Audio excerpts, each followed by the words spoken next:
Righty, gamers, how's it going? Daybreaker Rein here, coming at you through your video scope, and holy shit, has it been a long time since I've done a after hours stream. The last one, according to my YouTube channel, that I uploaded was like 2 years ago, and that was when I did my full playthrough of the Panzer Dragoon remake, which ended up not being one of my favorite streams to do. But hope you guys are all doing well. It's been something for me these past few weeks since my last stream. I know the last stream that I did was the tribute stream for Robert Deschamps. We ended up doing a 7 Days to Die session in honor of his memory. That was the last thing I streamed. There was going to be a lot more stuff that I was going to stream, but that just ended up just not happening. I really need to turn that down. Holy shit. I might have to turn it down depending on how it shows up on the goddamn, it is coming in loud in my headset.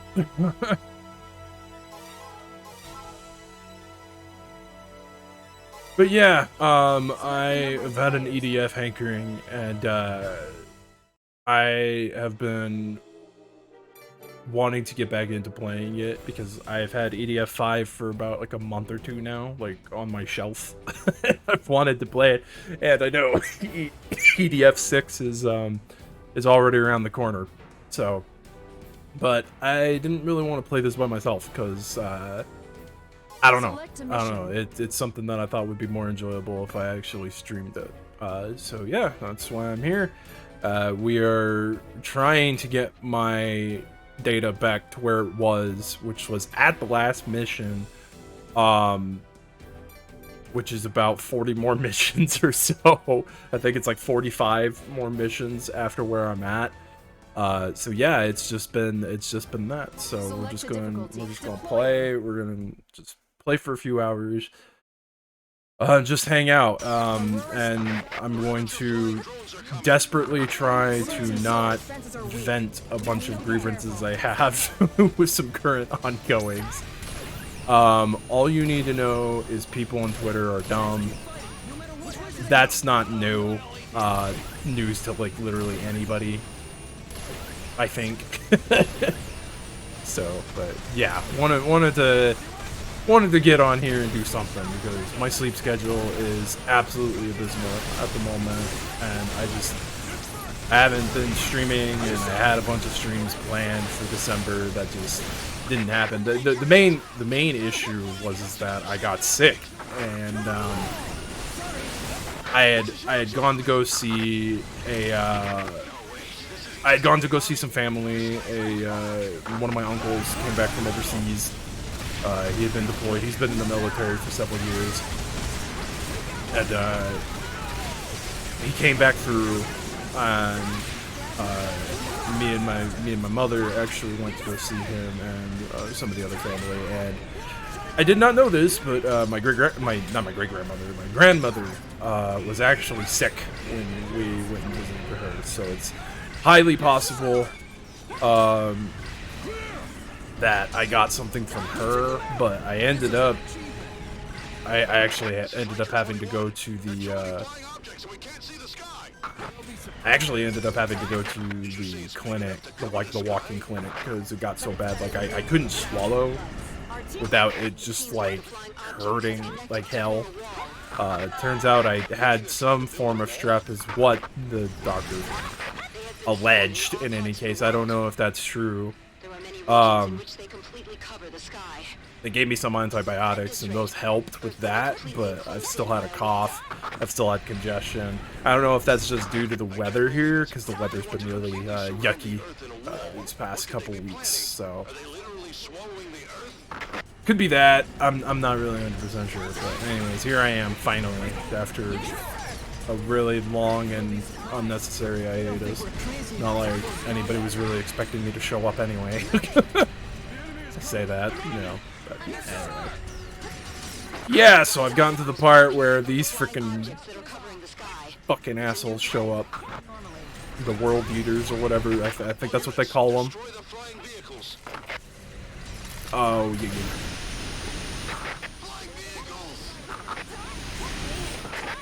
Gonna sit here for a moment.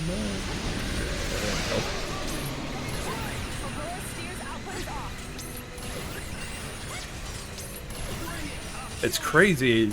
When I got to the last mission, yeah, it's intense, and I don't know if it's just because I had a really hard time trying to get through it, and it's probably, I think, one of the longest missions, which makes sense because it's freaking the last mission in the game, at least in the base game. I actually found out that there's a whole bunch of freaking missions they add with DLC packs, which I have never bought, so I might end up getting those eventually. I don't know if it'll be 100% necessary. I know it just adds in a bunch of new stuff. Like, I'm not sure, like, if it extends, like, any story beats or anything like that. So, I'm not in too much of a rush to get it. I actually thought all the DLC was just cosmetic. I didn't realize that there were DLC mission packs. And I also didn't know is that there's online exclusive co-op missions. So, that's always fun. And I am definitely not in any rush to shoot for the platinum for this, because the platinum for this game would be a gigantic pain in the ass. Because I'd literally have to go through the missions, like, so many more times. Because I think literally, like, all the achievements are just beating the game on, like, the various difficulties with the different classes, and it's like, I've not really made any progress. Like, I like playing as Wing Diver, just because they can move so quickly. Like, the thing that sucks about the other classes is that their mobility just sucks. I don't know if this issue is, like, addressed, because I know you could play as a wing, like, I don't know if it's a Pale Wing or a Wing Diver in 5. But, yeah, that's the thing that just, like, really just sucks about playing the other classes, is that they just do not have the mobility. I know with, Air Raider, it's kind of mitigated a little bit in any case, with the fact that it's mitigated because you can, like, summon vehicles and stuff like that, and Air Raiders can actually get into vehicles, as opposed to, like, Wing Diver and Fencer can't get into vehicles. Fencer's fun, it just sucks, like, they're the ones with, like, the shittiest mobility. They're just so fucking slow. I think there are some, like, there's some equipment that you can get that I think that kind of helps with that.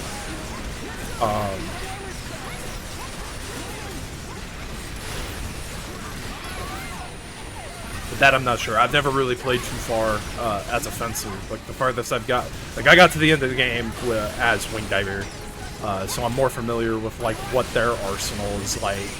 And honestly, they just have a way more fun arsenal, in my opinion. Like, I think it's cool that, like, I think it's cool that they can fly around. I think it's cool that,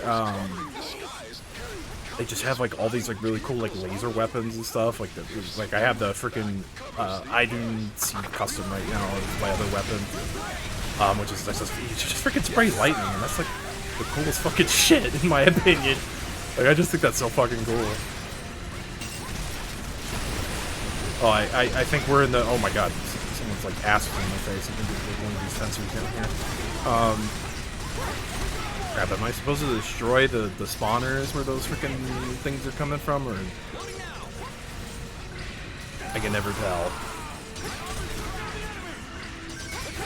But yeah, playing this on the PS5 with the PS4 version, actually, it takes advantage of, the PS5's hardware. I don't know if that was a decision, like, I don't know if that was a patch that was made, but yeah, so you get the 60 FPS on the console version, which is really cool. Which I didn't know that you didn't get 60 FPS on the PS4 version originally. I think with the Pro system, because I have a PS4 Pro, so maybe it's just something that I didn't really notice. But yeah, it's certainly nice that they did that. Yeah, they're called Earth Eaters. But yeah, it's like freaking, look at this. It's like, I don't think, I'm pretty sure there's not an achievement Yeah, there's no achievement for playing through the game on easy. It's like playing all the different freaking difficulties. I don't know what all the hidden trophies are. I think like some of them are like getting all the oh no, like I know that there's that, and I rescued 5 other players. Yeah, and there's co-op trophies too, which that sucks because I really don't know anybody who has the console version. But I want to say some of these are like getting the full weapon arsenals, or at least getting like a percentage. Like they want you to get like every freaking weapon that like ever existed ever. I believe that doesn't count the DLC weapons, which is at least nice. But still, that's like just nutty. We will call those flying objects Earth Eaters. I'm by myself this map. For now, in any case.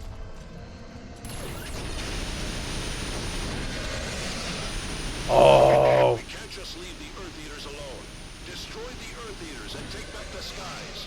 All units, commence attack. I forget this is where you finally see these guys. Oh god! Battle machines are dropping from the flying objects that are covering the sky. What? Yeah, already fucking new type of fucking enemy.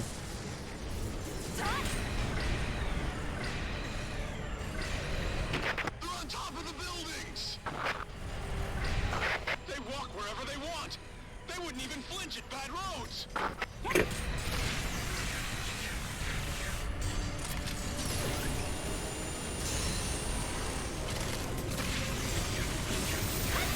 Oh god!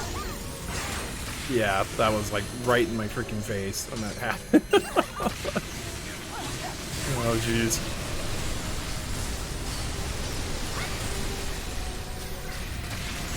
I forget what these guys are called. Oh, I don't like them. I don't like them. Yeah, I forgot you could disable their weapons, but it's like, what the hell's the point? It's like, if I could just aim at their freaking body, it's might as well just freaking just kill them. Oh god, yeah. This is the part where it becomes a little shitty playing Wing Diver, because like the freaking tracking on these damn things, the freaking lasers and shit.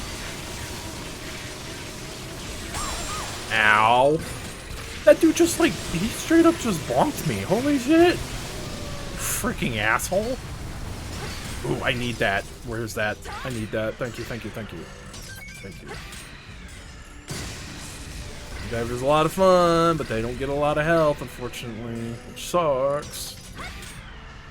And I didn't know this, but I was looking on the, when I was looking up some stuff about the game on the wiki, like the designated wiki for this, I didn't realize that one of the changes they made in this version of the game is, I guess, like the rate at which your armor increases, like across all classes, has been reduced. Like I already know it, like the rate at which Wing Diver gets better armor is low. I already knew that because their light armor, and you know, for the sake of the mobility they get, they don't get very high armor rating. This is headquarters. Here and after, the enemy's new battle machines are called Deroys. Deroys. Prepare to attack Deroys. It's like, what the fuck do you think I've been doing? Like this whole map already. Kind of hard to ignore when they're all right there. Laser weapon to the Deroy's legs. Yeah, fuck those things. Be careful of the Deroy's legs. They have laser cannons. A little late. Little late for that. Thank you, sir, though. Much obliged and appreciated that you would inform me of this crucial information. You know, when I'm already getting blasted in the face by their lasers.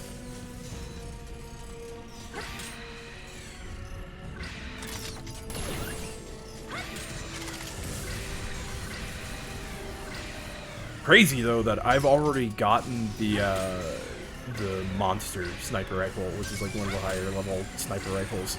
I know that was one of the weapons I was actually using during the last mission, but it is very, very costly to use it, so that was like really probably not the best mission to use it as, even though it's really powerful.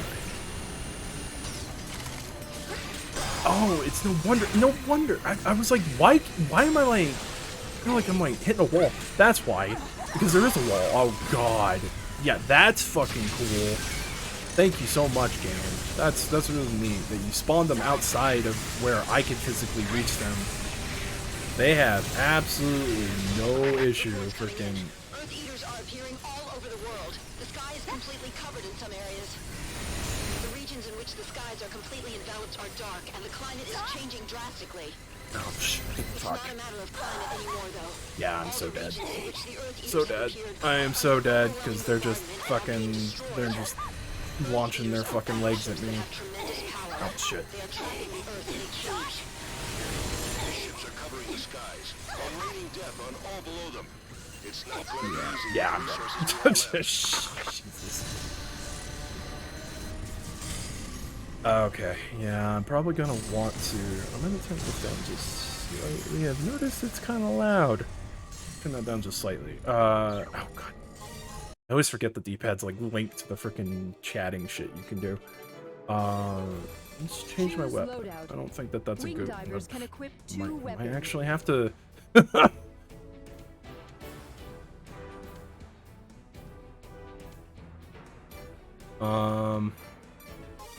Fuck it, why not? Let's try it out. I think the monster sniper rifle will actually be Select good a in mission. this one. Select a difficult. Deploying.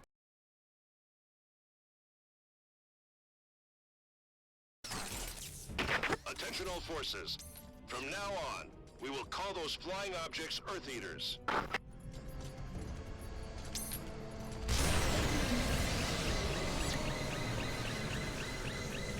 Dude, it was a one-shot? We can't just leave the Earth Eaters alone. Destroy the Blam! Earth Eaters and the skies. All units, commence attack.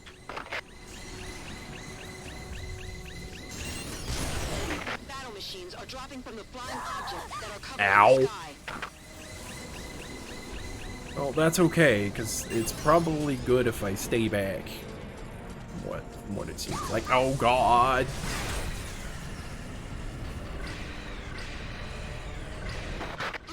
I don't know where. They walk wherever they want. They wouldn't even flinch at bad roads.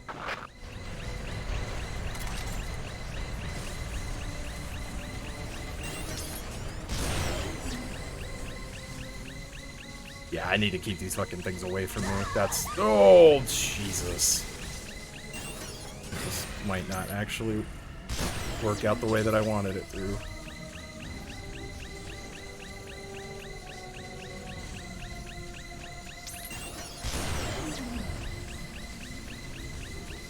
I like how the description says that this thing can be Laser cannons in their legs. allegedly fired at 60 rounds a second.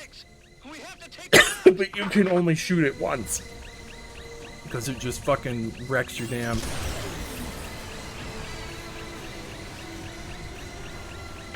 Earth Eaters dropping battle machines.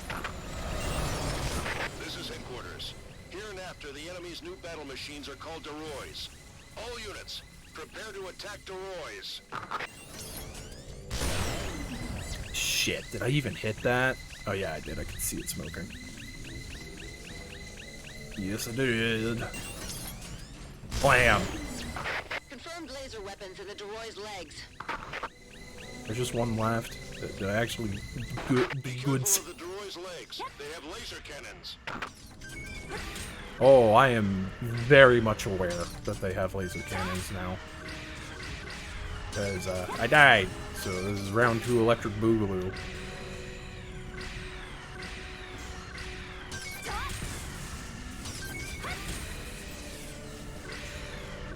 Being a greedy bastard, I always do this. I mean, one's a hell of a lot easier to deal with than fucking... Okay, I have to take care of that one that's closest to me. Blam!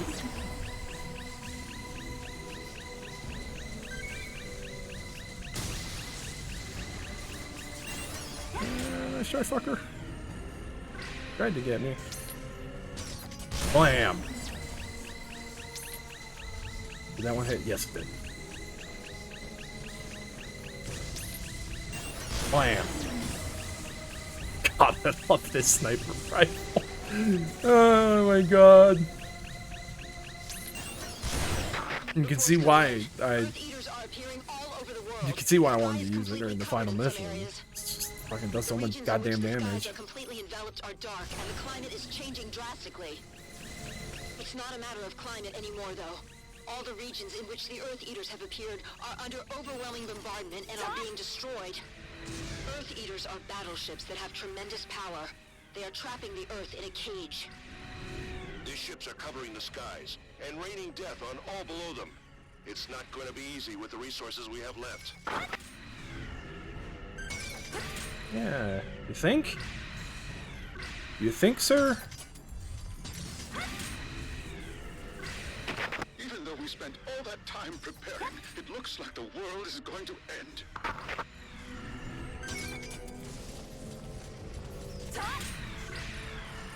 Do we have a viewer in the chat? Thank you very much for coming by the stream. Appreciate it.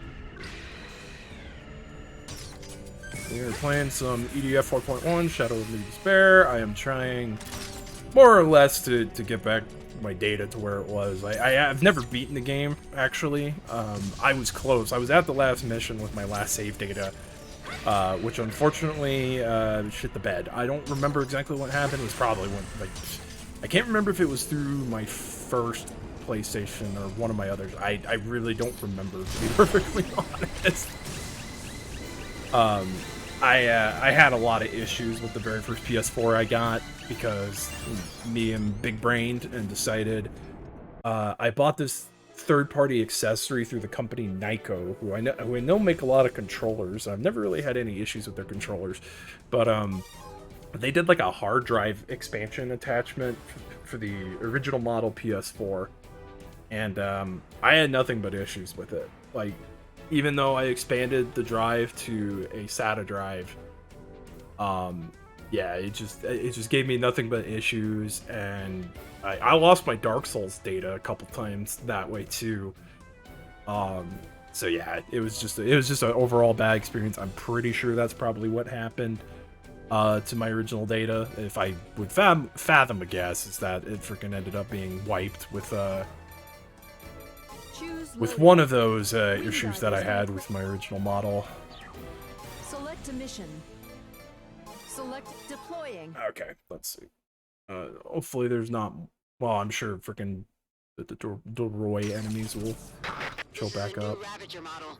It is considered a large-scale transport ship. Oh, you don't say.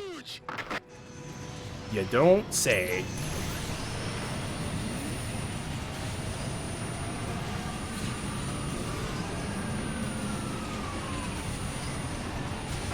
Ravager transport ship is dropping giant insects.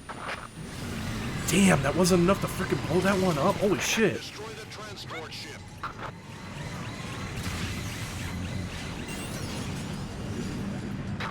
I got pretty damn close from what it looks. Difficult to destroy. But if we attack the hatch that is dropping the giant insects, we should be able to cause damage. Oh yeah, that's like all of them. Oh shit! Hell yeah! Our chances when the hatch opens. Attack inside the hatch. Successful in destroying transport ship. Not paying attention. What's going on? Please die. Really? Oh, there we go. I was gonna say, the frickin' I didn't see does more damage. Like, I know that the laser rifle, like, as good as it is and consistent, it does really low. It has really low output in terms of damage, so.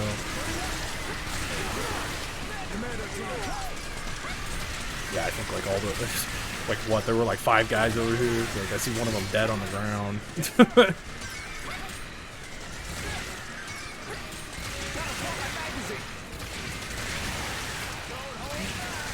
You can revive. At least, if you can revive the NPCs, I don't know how to do it.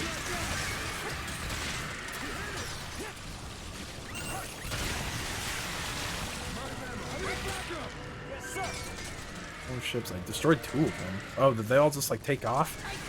Oh. Oh no, there they are. 4 more of those things. Oh, that's gonna be a problem. I might not be able to reach some of those.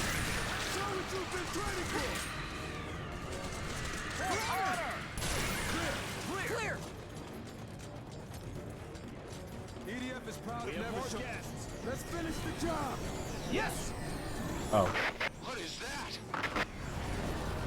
more ships, like, booping into existence. The transport ship. It suddenly appeared. Checking readings. Confirmed that there was nothing in that space just moments before. Are you suggesting that it teleported? That's impossible. Which is so funny because we saw this happen in, like, another mission already. Space is too vast for living beings. Without a unique transportation method, it's hard to visit other planets. This actually makes sense. So they have that technology? Hey, what's up, Andre? Thanks for stopping by, man. Unlimited supplies to Earth. If they are really serious, then Yeah, my sleep schedule has been absolutely abysmal these last couple weeks.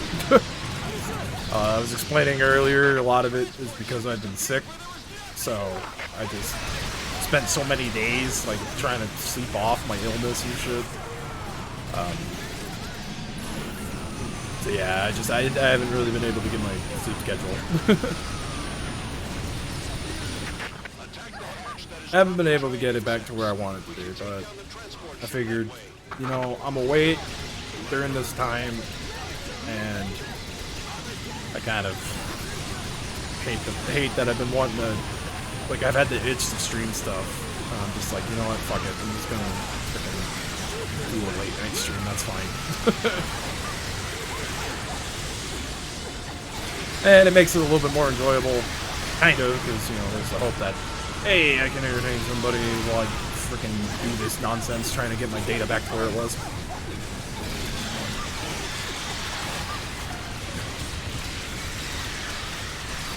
But yeah, mostly been trying to catch up on everything. First 2 weeks have been bad, last few days have been markedly better. Yeah, I appreciate that, man. Yeah, it's just, I still have a cough. I get headaches on occasion. And I still have some congestion. It's not as bad as it was, but it's still there, and it's still annoying, and I wish it would go away.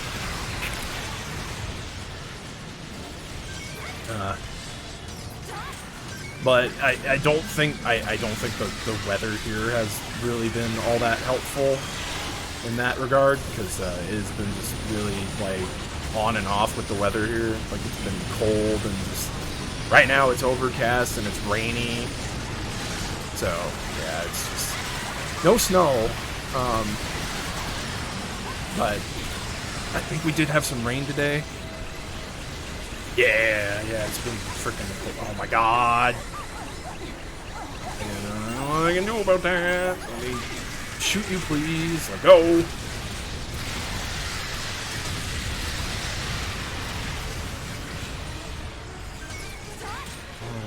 Look at all that loot. It's fucking everywhere. Did I destroy all the transport ships, or are there more? Oh god, there's like 2 more of these fucking things. Holy shit. It's like, did I destroy them all already? Nope. That's why there's still a whole bunch of insects coming around. All makes sense now.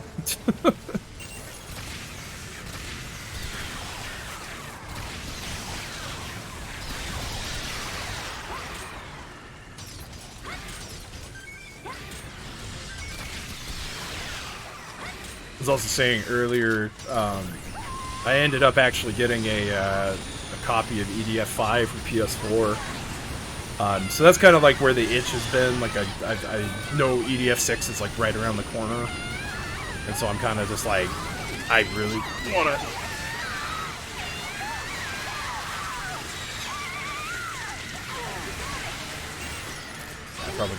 I probably just killed all my teammates. I was trying to save them. I also really need to freaking import. I don't think that they freaking got. I'm pretty sure they didn't get physical releases over here. But there's like the God, what the hell are they called? It's like EDF. All we know is they look like freaking 3D dot hero. They're like pixelated, like they're more pixelated than like the 3D model kind of deal like they've got going on right now with the other games. So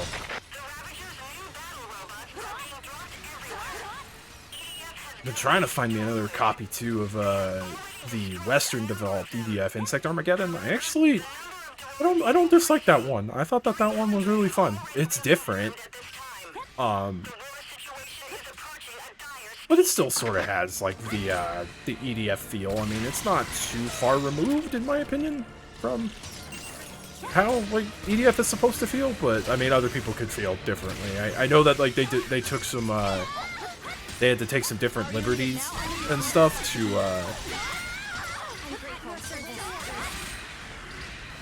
I know they had to take some different liberties and stuff because, like, they wanted performance and like performance over like mostly anything else. So like I know like one of the things that I know that the main series like a lot of people like is the fact that like enemy corpses stay around, and they don't do that in the in Insect Armageddon. But you know, overall it really is. It's really fun. I think it was kind of neat that the different class. I want to say that was the first EDF that, I'd have to look it up, because I know EDF 2017, you could only play as the Ranger. And then when they ported that to Vita, you could play as a Pale Wing, which was from Earth Defense Force 2, Aliens from Planet Space, or Invasion from Planet Space, or something like that, because, like, there's two different, like, I know that there's like two different timelines for EDF.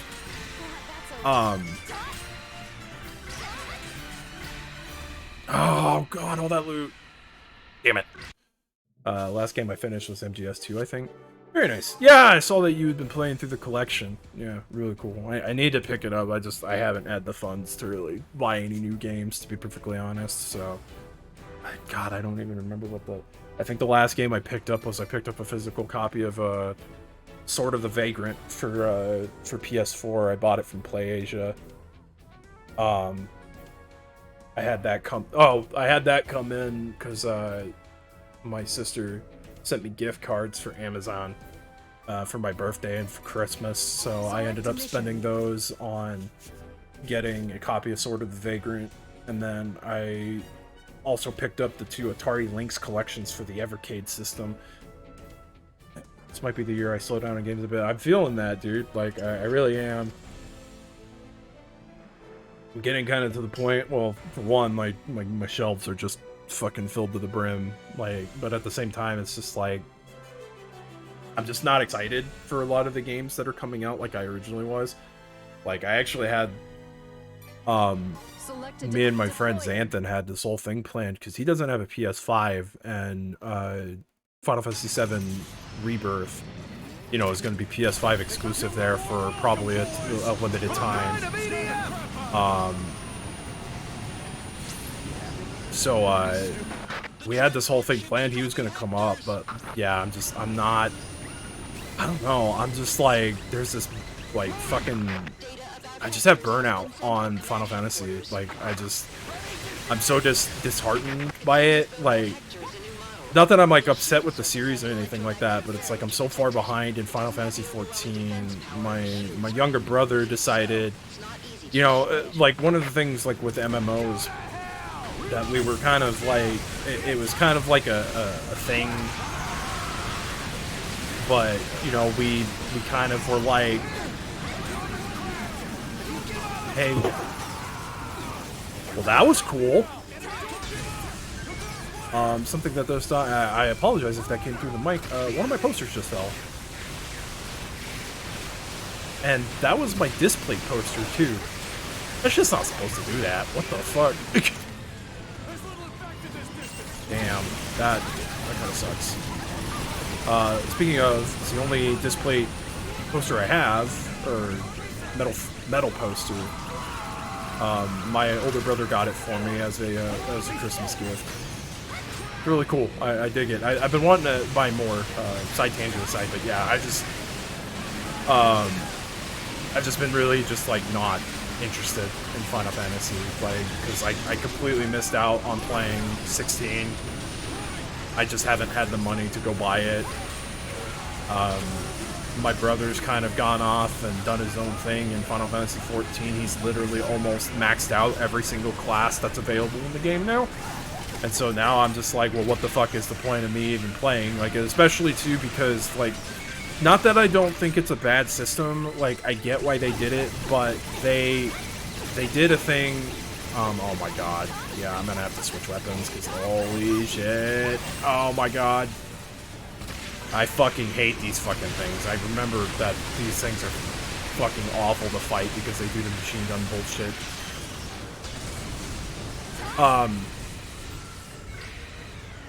It's so funny about that too with my brother, like, leveling all the classes. Like, he said he wasn't gonna do that, and so it's kind of like, just like, but at the same time, they introduced a thing, it's a thing called the trust system, and basically what it is that, and like, from a story standpoint, it's cool that they offer this, like, I get why they did it, but it's more or less you can queue into dungeons without the need for physical players.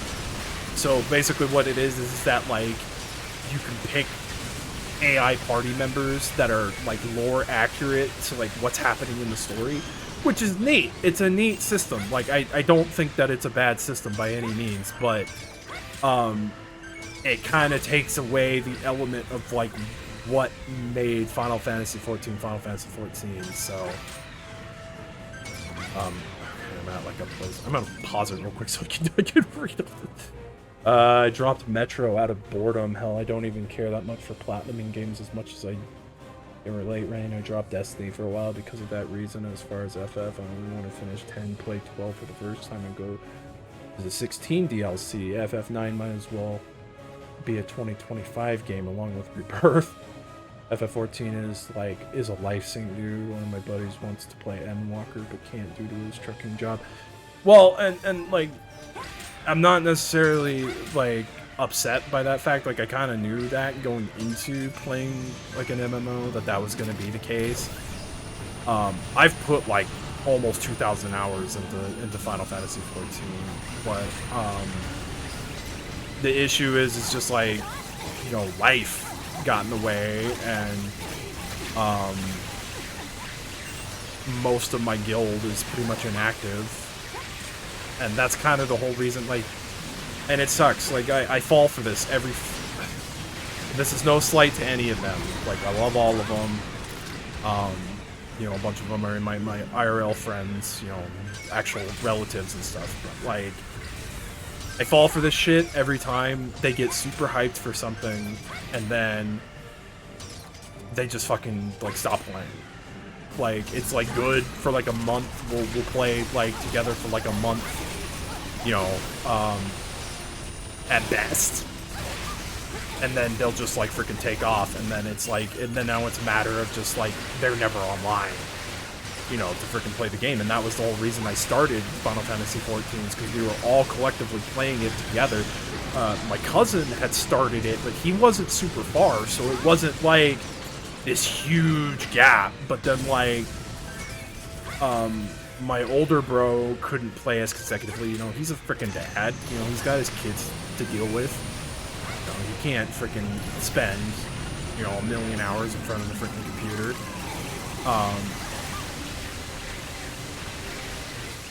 you know, and then kind of, like, and I think, like, Fallout 76 definitely took over that for him, like, I guess that was, like, his big issue. He had told me at one point that, like, I guess he was, like, well, everybody's kind of gone off and done their own thing, so it's kind of like, you know, what's the point? Like, if like, the whole idea was that we were going to play together, like, what's the point if, like, you know, all of you guys are, like, 2 expansions ahead of where I'm at, you know?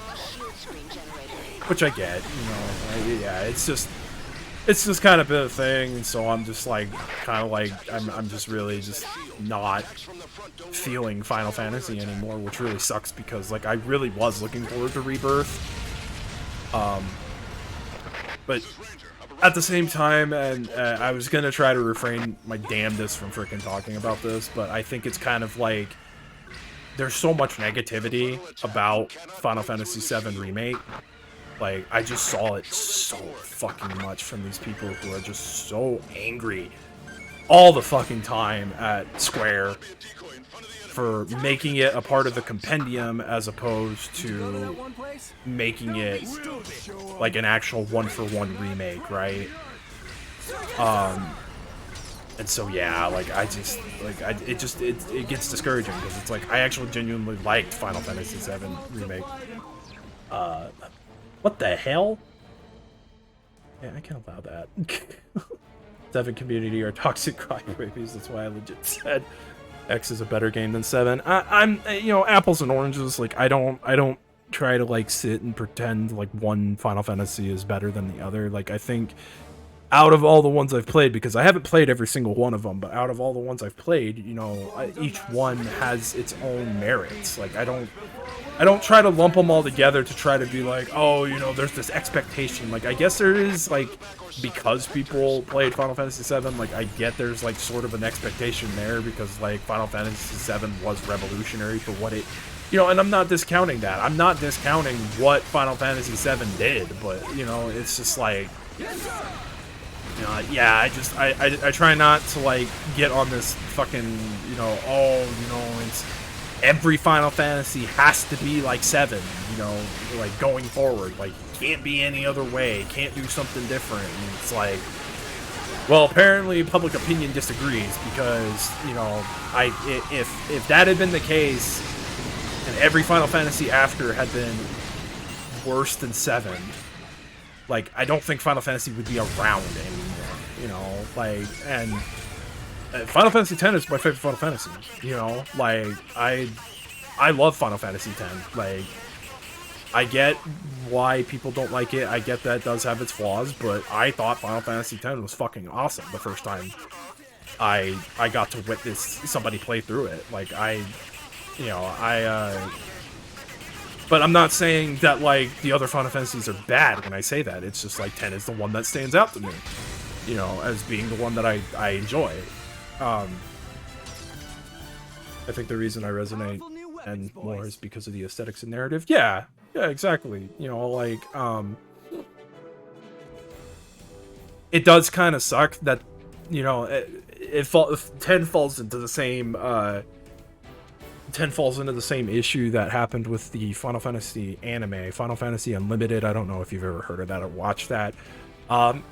It's really different, and you really have to remove the idea that it's got... It's very...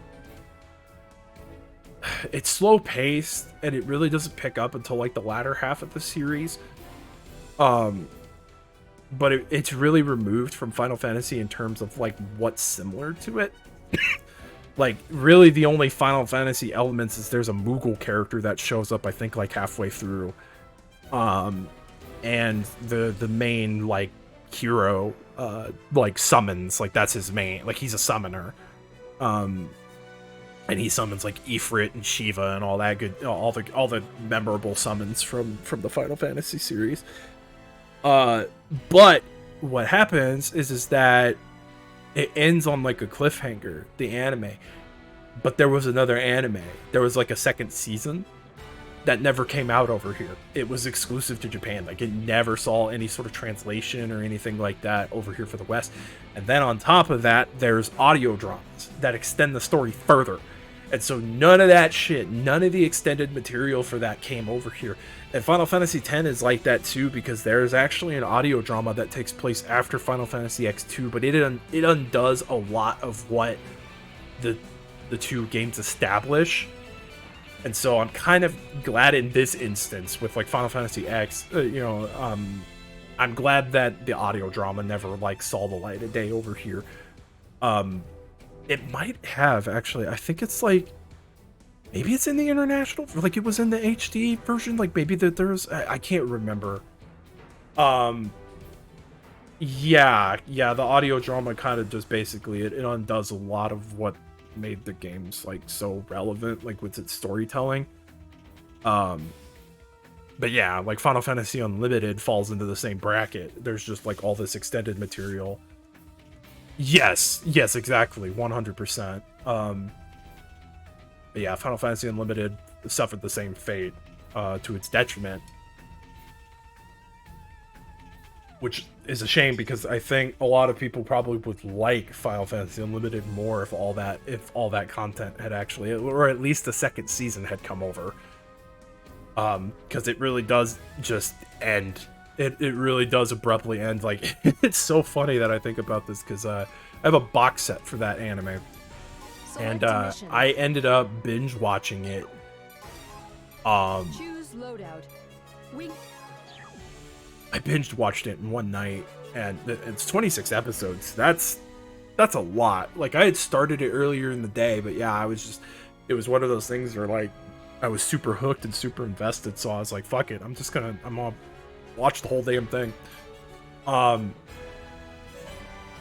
But yeah, it was not worth the binge watch because like the ending is just so abrupt, and it just ends, and you're just like, what the fuck?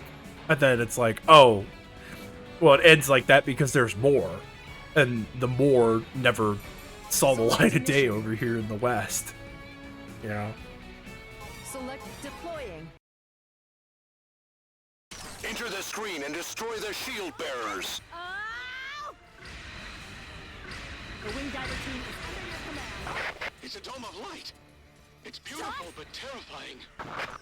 Fencer team here. We're in combat. Requesting backup. Enemy reaction. Coming. That wall of light can deflect bullets, huh?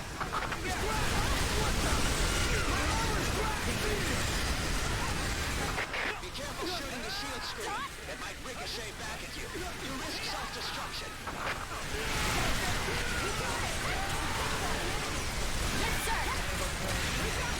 Yeah, hands your side. I'm just kind of not really like. I feel like the main reason I'm not as hyped for Rebirth like some is I feel like SE wants to milk the cow dry.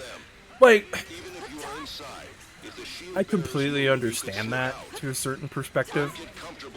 I do agree that I think that the game shouldn't have been in parts. Like, I think it should have been, even if I would have had to pay extra for just the whole experience, like in one go, you know.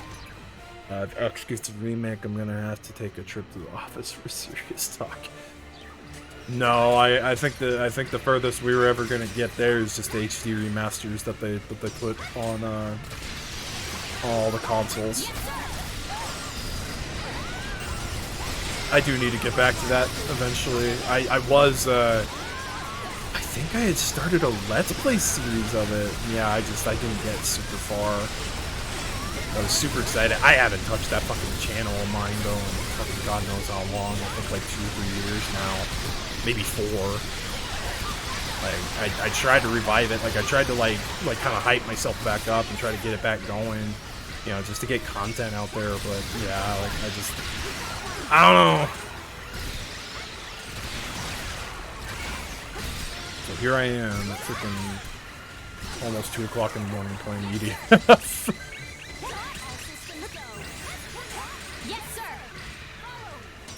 Which is probably not doing me any favors in the Twitch algorithm, because I'm sure nobody is looking for EDF streams. They might when EDF 6 comes out, but I think like in terms of like what people are freaking looking for, like I'm sure it's probably like 90% of it is freaking people wanting to watch Power World streams. And I'm just gonna say this now, and I'm gonna leave it here.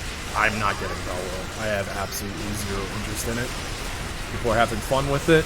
More power to them. But I'm leaving it there. I am trying my damnedest to refrain from going on a wild ass tangent. But yeah, I just don't have any interest in it. So, and as I told one of the people I follow on Twitter, you know, I didn't even know what the fuck it was until it freaking hit like early access. Like, so, like that's like 90. I want to say, like, yeah, I'll just leave it there. Like 90% of the time, I don't know what the fuck something is until it freaking gets released and everybody and their mom starts talking about it. Like, I'm just like, what the fuck is that? Like, you know, and I try to stay, I like genuinely feel like I try to stay informed on like what's what, but like, yeah, like there's some game gets a DLC and I'm like, what the fuck game is that? Oh, dude, yeah, no, like I said, I'm leaving it alone. But yes, I agree. That's just an average day on Twitter, though. I mean, Twitter is just... Twitter's awful. I don't know why the fuck I use the platform still. It's an awful fucking platform. And it has been for, like, I want to say before Spaceman even fucking bought the damn thing. It was an awful platform.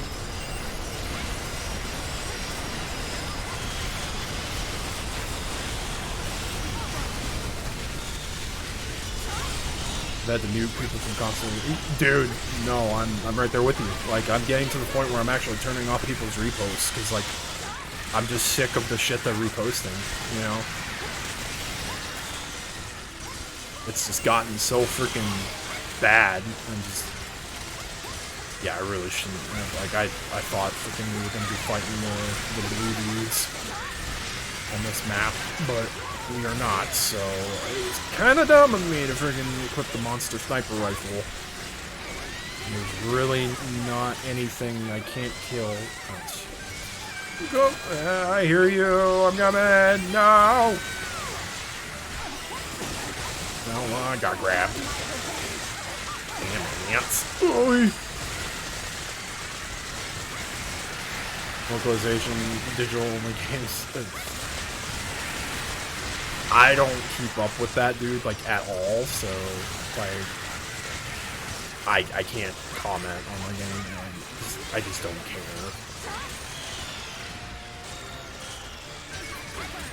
Yeah, I've just been trying to kind of keep away from it, but it's really hard to do when it's everywhere.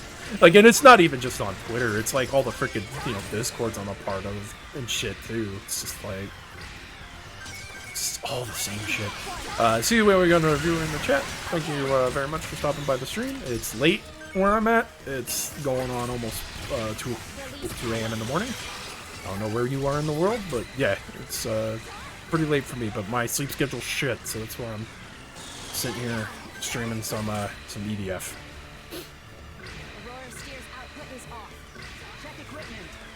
Well, thankfully I'm not like, I wouldn't say that any particular Discord I'm in is like quote-unquote toxic.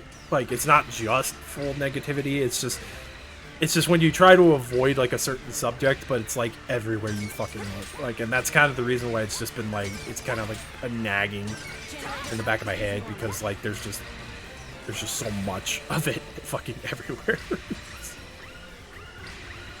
But that's the internet, like, that's just gonna fucking be, like, goddamn everywhere, just because frickin' the way information travels so quick.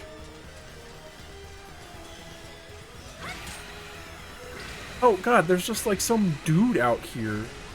Oh, some ladies out here. Oh my god. Well, yeah, you were just standing there letting them fucking hit you with their damn fucking needles. Because that's the smart thing to do, the AI in this game, I swear. I wonder if it's any better in, God, I hope it is better. In frickin' EDF 5, and I certainly hope it's better in EDF 6. Because the AI are, like, very, oh, Jesus.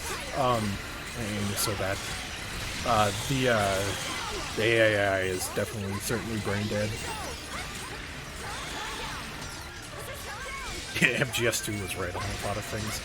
Yeah, it's kind of scary. Like when you really sit and think about it, it's crazy. Like Kojima just like had like this crazy fucking foresight.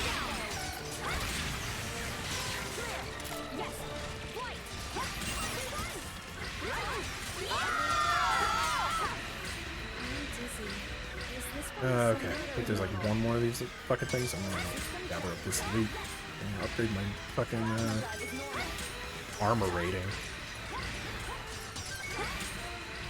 And possibly look for new weapons. I've gotten a couple new weapons. I haven't really looked to see if any of them are weapons I prefer to use. As much as I love the fact that they have such a huge arsenal in this game, there's like so many weapons I like just don't care to fucking use. There's like 2 that I like. I like the freaking thunder gun because I just, you know, I guess Quake instilled that in me with the freaking thunderbolt being like the freaking like the BFG of that game.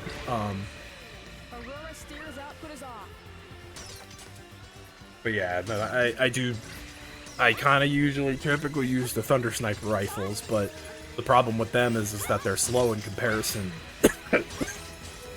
Like, they have high damage, but they're slow in comparison to some of the other weapons. Wait, was it just ants hanging out down here? I thought there was another. I thought I saw another shield bearer over here. I guess not. Sure, that's about to change. Oh, well, that was it. Cool.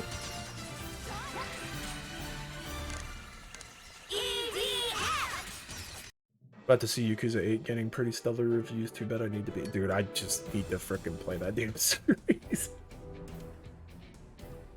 My friend, you know, I've constantly talked about what I've wanted to do the whole, I wanted to do the year of Yakuza. The problem with that is my friend, Xanthan, he played through... I think he's played through 0 and Kiwami 1. And he's like... Raincore. He played through 0 and Kiwami 1, and he's like, dude, you're gonna fucking burn yourself out. Like, there's just... He's like, those games are so fucking long. Like, there's so much shit in just, like, 0 alone. He was like, dude, like, there's no way. Like, even if you dedicated a whole year, he's like... You're just gonna like just burn yourself out on Yakuza. So I'm like, all right, maybe I shouldn't dedicate a year, and if I do, maybe it's more like, you know, I kind of take a step back and maybe just, you know, try to at least get through maybe like 1 or 2 of them or something, like on stream. And I think he was saying that he recommends just playing it in like the actual chronological order. I know Brandon from the Discord server, he had told me to play it. At the time he was like, play it. He said do 3, 4, 5, then do 0, Kiwami 1, Kiwami 2, then 6, then Like a Dragon, and then of course 8. And I think the reason was because of like the way that the engine shifts. That was like how he recommended playing them, because he thought it would be it'd be a smoother experience into transitioning into how the engine is now compared to how it was then. I've thought about doing that, but like, I mean, the first one I actually started playing was 4. Like, and it's so funny, like, when I think about this, the reason I actually got into the Yakuza series, oddly enough, was through freaking Zero Punctuation, I think is the name of the channel. I haven't watched that dude in so goddamn long. Yahtzee from Zero Punctuation. He did a review of Yakuza 4 like way back when, and he sold me on it. Like, he was just like he like talked about Yakuza 4 in such a way I was just like, why have I not played this series before? You know, because it's actually really funny too, because for the longest fucking time I thought Yakuza was like a GTA clone. Like, in some aspects, kind of. Like, not really, but I could see where I kind of got that comparison. I didn't realize it was like, you know, I didn't realize it was like this beat 'em up RPG with like this really in-depth story. Like, in my head, I thought it was like the Japanese equivalent, like it was something akin to Sleeping Dogs. You know, I thought it was like, oh, it's you're playing as like a Yakuza member as opposed to, you know, playing as just some random Joe. So it's like all about crime and, you know, heists and all, you know, doing like, you know, all that, which the Yakuza is completely different in that aspect. They're not like freaking, you know, like the typical like GTA and I almost said antagonist. Well, I mean, they kind of can be an antagonist when you think about it. But yeah, for the longest time, that's what I thought Yakuza was. I thought it was just Japanese GTA, and it's not.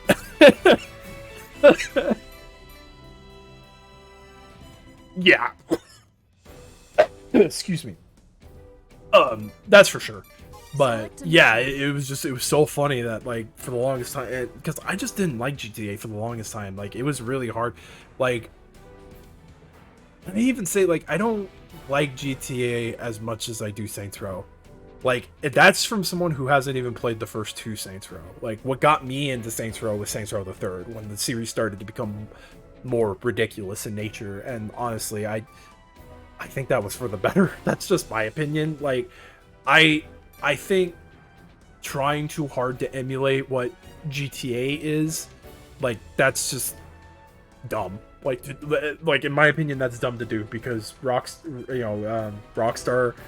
is such a titan when it comes to that. Like GTA is like one of the titan series, right? Like, so if a game comes along toting like it's like GTA, you know, Rockstar's a rockstar with games after all. Yeah. I think if a game came along, like I think that's kind of why I don't think they've ever tried to do another Sleeping Dogs. I don't think it would be as successful. Like I know Sleeping Dogs has its following, like I know it's a good game, like, but I think it's really hard, like when GTA has such like a dedicated audience. I think it's really hard to like make a game that's similar to it in like most aspects, where it's more grounded in reality.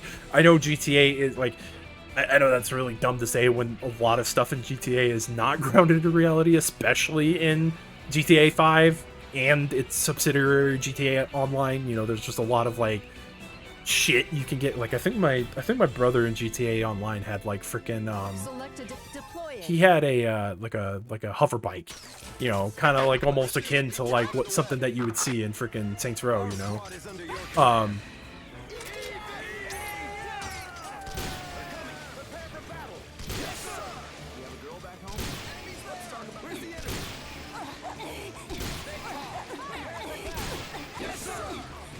Really? Die, please. Oh my god, this is why. Like, as much as I love the Thunder Sniper Rifle.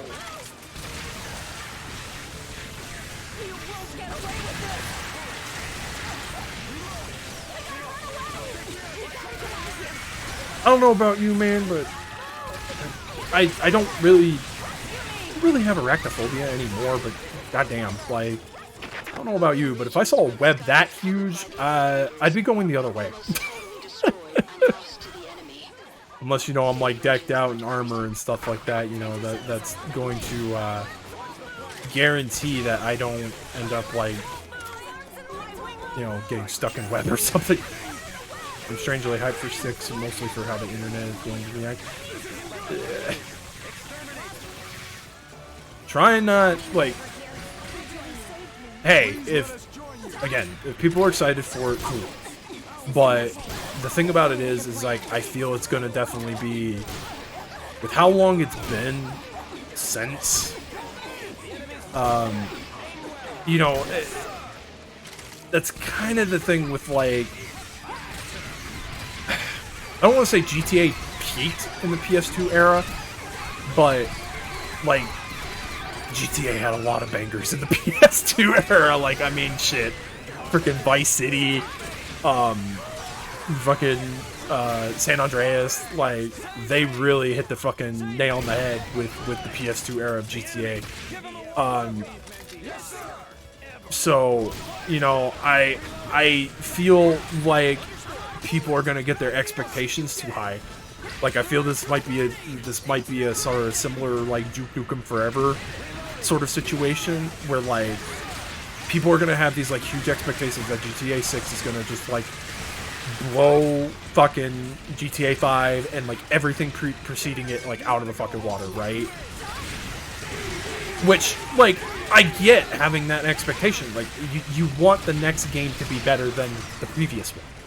Like, in some aspects. Like, you don't want it to be a carbon copy. You don't want it to be exactly the same. But at the same time, you don't want it to be worse. You know, like, if you set a precedent, like, you make a really solid game, you know, like Vice City, like San Andreas, you know, you make these really solid titles, you know, so I understand why a lot of people just didn't really resonate with GTA 4. Like, I know GTA 4 has its fans. I like GTA 4. But I think there was this expectation, you know, that it was gonna, like, that, you know, people just get it in their head that immediately the next game is gonna be better than the previous. And so, when it's not, then it's like, well, shit. You know? I mean, I'd be lying to say if, you know, freaking, Rockstar's always gonna have their dedicated fans, like with any company. But I think a lot of people are setting, like, the way people are kind of hyping up 6 when we really don't know too much about it. You know, I think a lot of people are setting themselves up for disappointment. Like, that's why, like, I just genuinely, for me, like, I try to not really go in with any expectations with a new game like that. You know, I just try to not have expectations for what I want or what I'm expecting in, like, a sequel or, like, a game I'm excited for. Like, so that way I'm not setting myself up to just be like, well, shit, you know, like, this game wasn't what it was. Like, and in a lot of ways, like, I could say, you know, I didn't play it on stream, but I love Axiom Verge, the first one. The first Axiom Verge, to me, is a fucking goddamn classic. Like, I loved it. I loved everything about it. I thought it was fucking innovative. It had some of the Metroidvania tropes, but it didn't lean too hard into a lot of the Metroid aspects and such. The second one was huge disappointment. Like, insanely so. I was really shocked with, like, and it wasn't like I was thinking that the sequel was gonna be, like, significantly better. I wasn't really sure what to expect with the sequel, if I'm gonna be completely honest, because the way that the first one, I mean, I had kind of known that the developer had kind of been like, the sequel is not gonna follow directly, like, it's not a sequel in the traditional sense. It's set in the same universe, but it's not necessarily following the same story. And so, I mean, there's a lot you can do with that. So I guess, like, going, like, with that knowledge, it probably would have been easier to swallow. But I was really disappointed. Like, it didn't feel nearly as good as the first one, and, like, what resonated with the first one. With me, in any case. I'm not saying it's a bad game by any means, but it certainly was a disappointment because, I mean, God, he freaking, I feel like the guy who made the first, like, the guy who made it, like, he just nailed the first one in a lot of aspects, and just, yeah. That's what I said last year on Twitter. I don't want an RE5 remake because it's really just the same game, maybe slightly better. Sucks even more to hear because I freaking, you know, guess who took care of the freaking physical editions of Axiom Verge 2? The fucking monopoly gatekeeper of fucking physical media, freaking limited run games, were the ones who freaking handled the distribution of that. And so I had to wait. Like, I ended up not getting, like, the special edition version, so I didn't wait too long, but, you know, like, I didn't get to play the game when it first came out because I ended up opting to buy the physical because I had the physical for the first one, so I didn't want to not have the physical for the sequel. I'm under your command. I'll be your friend.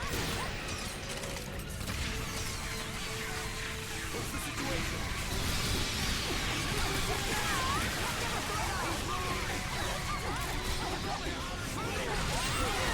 Yo, Jozo, what's up, man? Thanks for stopping by the stream, dude. Appreciate it.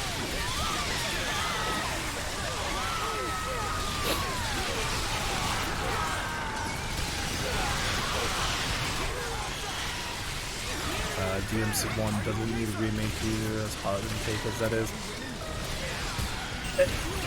I think the problem with like a DMC1 remake, in my opinion, I think it would lose a lot of its charm because I know a lot of like the really like DMC super fans like don't look at DMC1 nearly as fondly. Like I know a lot. I know the standard like basically that they hold is DMC3. Like if it's not like DMC3 or at least adjacent to it, then you know. But yeah, you're right. I think a lot of what made DMC1 so special to begin with would be lost. I streamed it the other day and it holds up well. You know, yeah, like I don't think that there's anything inherently wrong with DMC1. Like I would be kind of, you know, it would be kind of hypocritical of me to think or say because, you know, I love the freaking PS2 like the PS2 era Castlevania titles. You know, and I have no problem saying it. Lament of Innocence is literally a DMCA1 clone. Or a DMC1 clone. You know, I fully admit that. Like, they literally saw what DMC1 did. And were like, yep, that's the hot ticket fucking formula, man. Let go of me! Fuck, stupid ass, fucking giant ass, fucking spider. I'm trying, buddy, I'm trying! That was a close one, but I can't heal you guys. Unfortunately, I guess the Ranger class is the only one who can actually heal other freaking their AI teammates with health pickups. Bro, same with MSG, Metal Gear Solid 3. I don't want to play the well, actually, X is mid, but Delta looks so... I kind of disagree, man. Like, I actually genuinely really think Delta looks amazing for what it does. Granted, this is all just from screenshots, you know, I mean, I can't definitively say that it's gonna be a freaking awesome remake, but, like, from the screenshots alone, I think it looks fucking phenomenal, but that's just me, because I'm fucking, like, Metal Gear Solid 3 is my favorite, so, you know, it's like, and it's that reason that I want it to be good, like, I don't want it to be freaking, I don't want it to be bad, you know?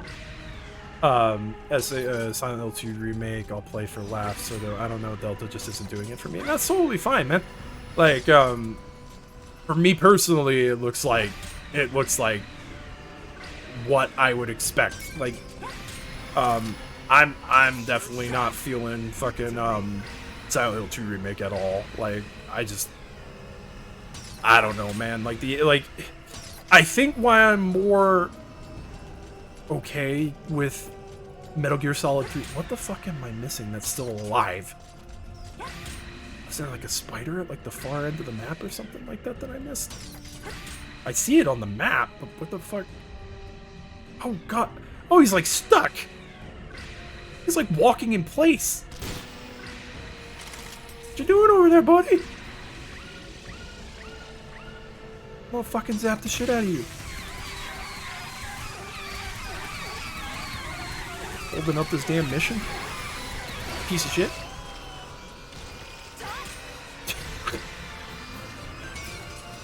I wonder if he was like on one of the bigger webs and I just didn't realize when I like freaking cleared all the webbing that he freaking was there. Oh, Pandora Anti-Air Custom and the Thunder Sniper 15. Oh, is it that the one that like shoots like 15 shots at once? It's like a fucking Thunder like sniper rifle shotgun. Yeah. Uses a great deal of energy, but makes it much easier to hit the target. The more enemies you capture in the center of the bolt, the more damage it does. Yeah, I forgot about that. Fucking thunder shotgun. But they also have that. I think that's in the Eden series of weapons has that too. Oh, there it is. Yeah. The Thunderbows. The Thunderbows are really fun too. What is this? I can't remember what this is. An electroshock gun that fires 20 diffused bolts of lightning, striking many targets over a wide range. S plus accuracy.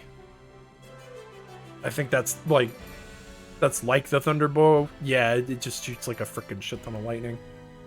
So cool. Oh, dude. Yeah, like, no joke. I wish the same thing. There are so many games I wish that they would port or do some sort of remaster to, just to get them on a modern platform. But it's just like they're fucking never gonna do it. I have no faith in like any company to do the smart thing, the thing that, like. And here's the thing. Here's what would happen if they do the smart thing, and God Hand, for example, gets a remaster. It ain't gonna fucking get a proper physical release because fucking Limited Run has somehow convinced these companies that apparently nobody wants physical games anymore. And so instead of actually releasing the games like they should, you know, these bigger companies, they'll just, oh no, we'll pass it off to Limited Run and whoever fucking pre-orders it. That's you know, the sales that we'll make on it. Dude, I am so pissed with Atlas for the ports of freaking Persona 3 Portable and Persona 4 Golden being given to fucking Limited Run. That should not have happened. It's fucking Atlas and it's Persona. You cannot tell me in good faith that none of those games would have fucking sold if they had just done a regular release. Like, I don't need all the extra guffin bullshit that freaking Limited Run offers. You know, I genuinely think that was the dumbest decision they could have made. You know, like, I know, like, the argument, well, it's just re-releases, you know, for modern consoles. Well, yeah, but that's what we want, is re-releases. You know, re-releases, remasters, and some way to get these games aside from their original releases. That is what every freaking person under the sun has wanted. And the fact that a company as big as Atlas could not be bothered to do a standard release of Persona 3 Portable and Persona 4 Golden. Like, that's nuts to me. Like, I understand that freaking WayForward is, like, in bed with Limited Run games. Like, I don't know why Limited Run has them such by the balls. But, like, WayForward has basically convinced themselves that there's no other way that they'll sell their games. Like, aside from, like, you know, obviously, like, digital sales and shit. But, like, they've convinced themselves that, like, when it comes to the physical market, there's no other way to sell their games. Which is bullshit, in my opinion. It's like, Shantae is fucking popular. Contra is popular. It's like, why are these series being handed off to people and then they're just like, oh, we're not going to do proper physical releases. But these random off-the-wall fucking games, like, I almost feel like there's like this weird disconnect with the physical market because it's like these weird, almost sort of like Wii shovelware titles somehow manage to get a proper physical release.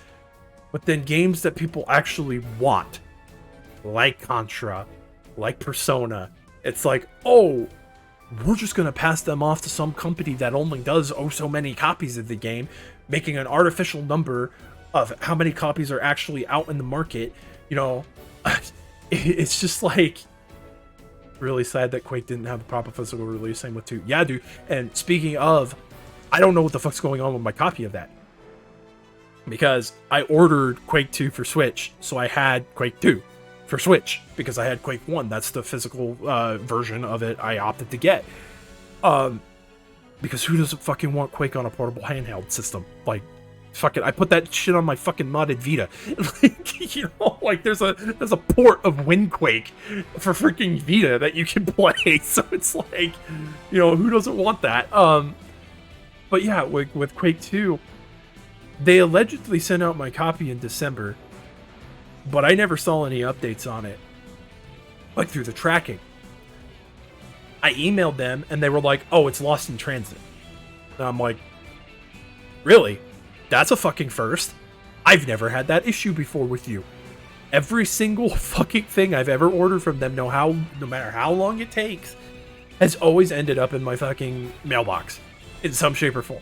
Like, even if they don't send me the proper email that it's out for delivery."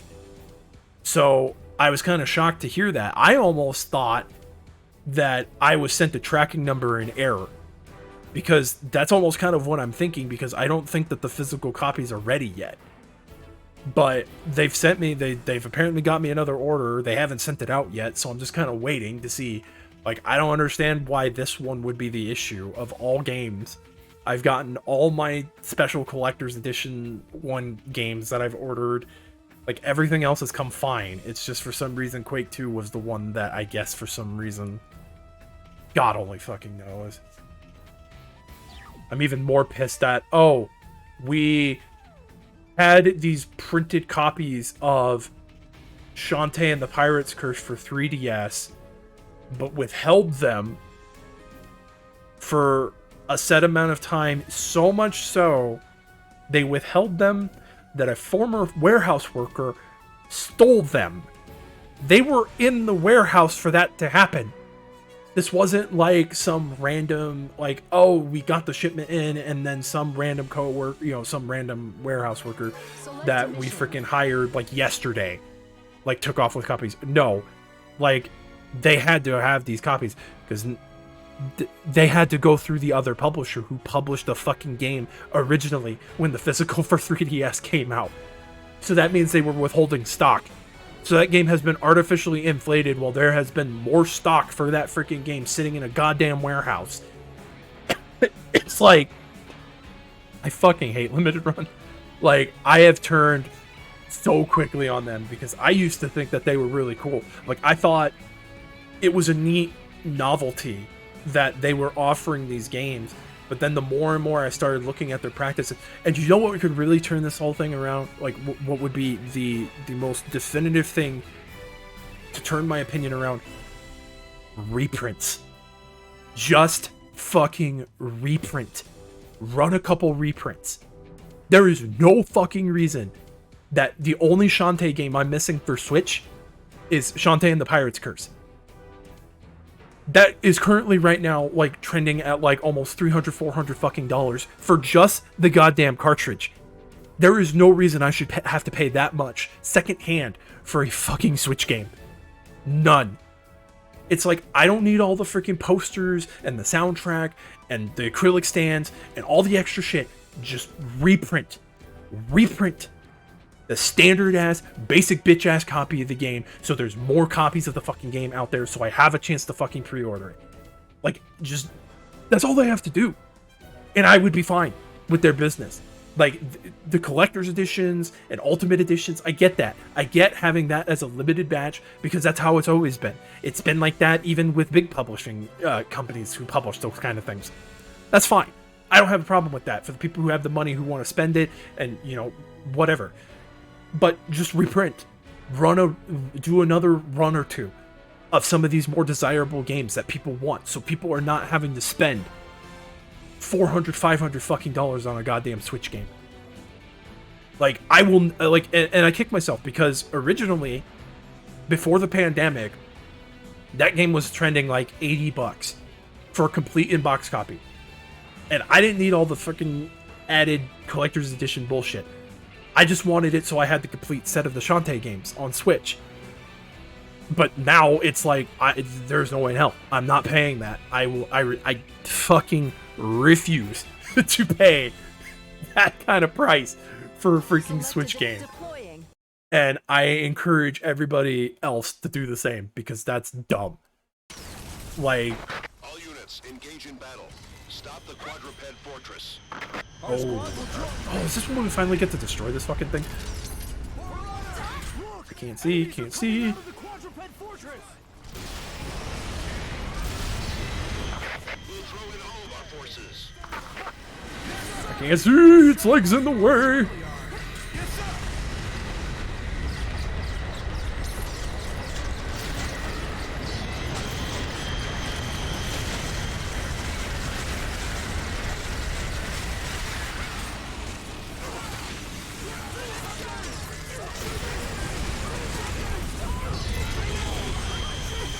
Oh god.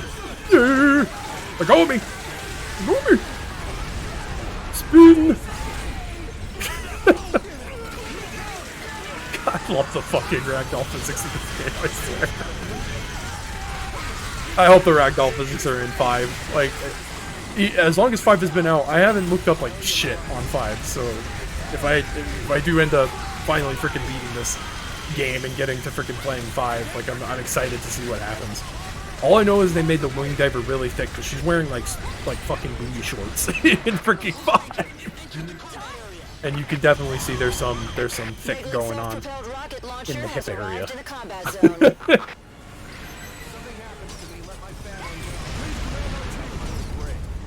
Who is your family? What do they do?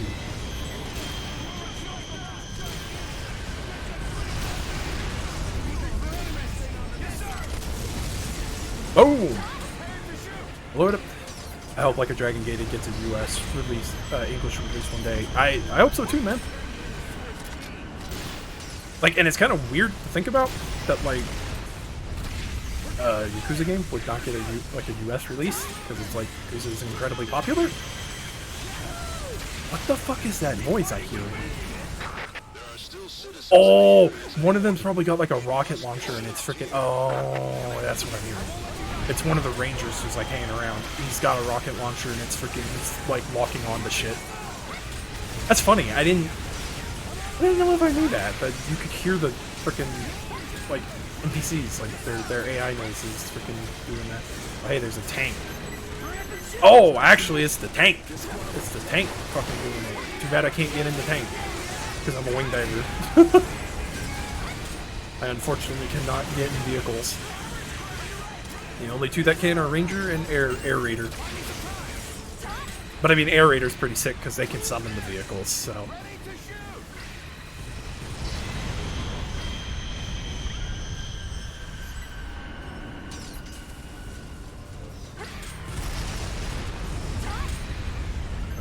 Crazy ass, big ass. God, could you believe that this game came out on the PS3? I played it on PS3 when it came out in its first iteration. Like, Jesus. Ambitious, to say the least. That's something like, you know, that they were able to like fit a freaking model like as massive as something, you know. Like, damn. I think I remember the frame rate being not fantastic. So glad that the freaking PS5 has display at 60. I want to say I think that was like the pro mode. I want to say that was one of the features of like the PS4 Pro is that it let you play this at 60. Ugh. Solid Snake in Fortnite, let's go. Did they nerf his ass? Wasn't that the freaking thing again? Like, he ended up like the freaking, like in, not in Brawl, in fucking the last Smash Bros. Yeah, it's like...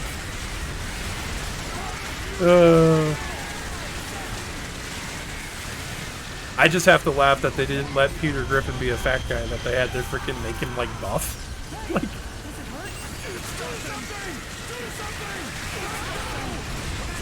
Like, just let him be a fat dude. Like, that's how everybody knows how Peter is. Like, why does he gotta be buff? You can play as, like, a fat Peter Griffin in, like, Gary's mod. Like,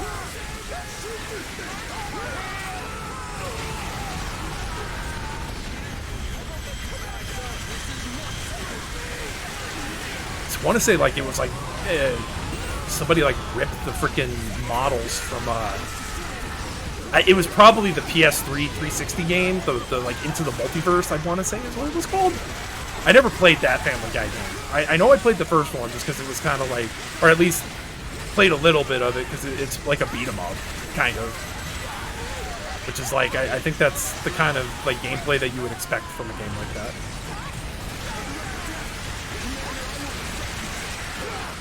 I mean, if they want, but that's not gonna get me to play Fortnite, like, ever. This is Spencer. I am here. Beginning combat. Okay, we are having to freaking fight this thing. Anyway, this is the mission where we're trying to get to destroy this thing.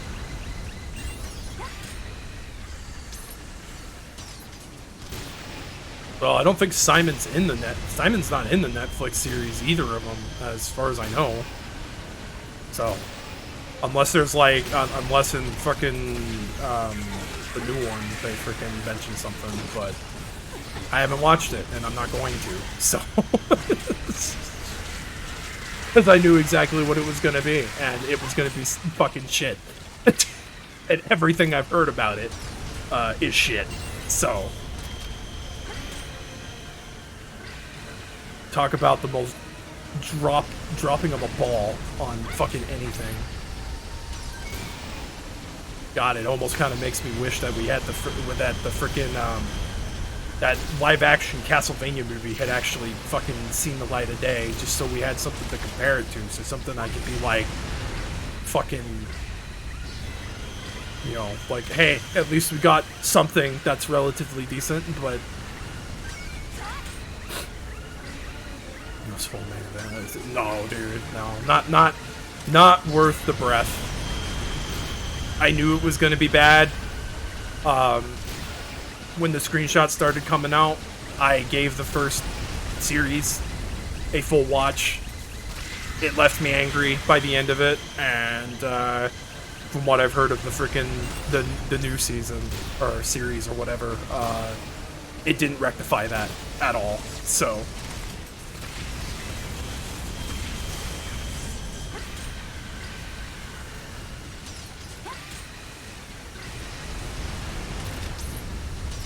So, not worth the breath. Like, I just decided I wasn't gonna say shit about it. Like, there's no point. Like, I don't like the whole idea of freaking, oh, I'm gonna watch something just so I can be mad about it. Like, the first series pissed me off enough that I wasn't interested in the sequel or anything further, for that matter. And everything leading up to the sequel's release that came out about it that I kept up just to follow. I was like, yeah, I knew I wasn't gonna like anything that this freaking show had to offer. Even more so because freaking Richter is my fucking favorite Belmont, and you know, they did exactly what they did to Hector, and they portrayed him horribly. They did Hector so fucking dirty in the damn series. You know, and I don't give a shit about the people who say that, oh, but it makes him a more interesting character. No, it fucking doesn't. That's not a more interesting character, in my opinion. Like, what they did to Hector does not make him more interesting as a character. And he was already an interesting character because there was a whole fucking manga, like prequel manga to the freaking Curse of Darkness video game that establishes who Hector is. And you know, yeah, granted, I know that manga did not come out over here, I don't think, and it has been fan translated as far as I know, but you know, it's like there was media there that they could have given us over here in the West.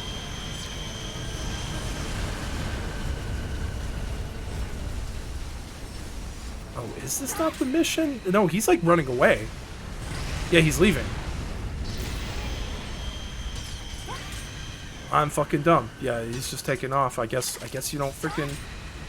There is a mission, I know, that you have to fucking fight that thing. Like, for realsies, and you have to kill it. Oh, I should have brought Monster if I had known that the blue boys were gonna be here.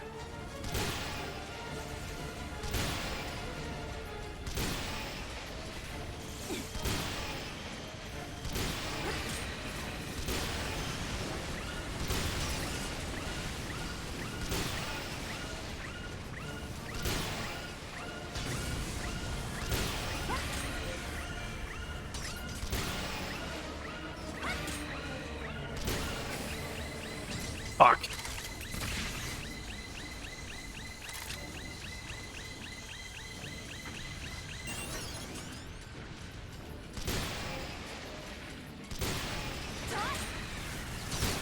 I'm honestly thinking I should just bring Monster just for the fucking sake of it.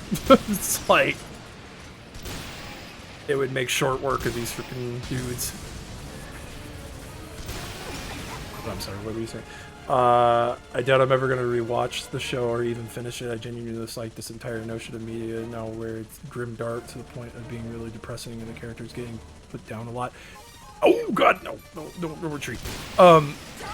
Yeah, like, I don't necessarily, like, I would be hypocritical if I, you know, said that I couldn't enjoy, like, stuff with dark themes. Like, I don't mind dark themes. Like, I wouldn't have read portions of Berserk if, you know... I just think that there's, like, there's just this weird, like, disconnect where it's like, they don't... Oh, yeah, he's just gonna freaking Gatling the shit out of me. I'm not gonna be able to go freaking pick up all this shit.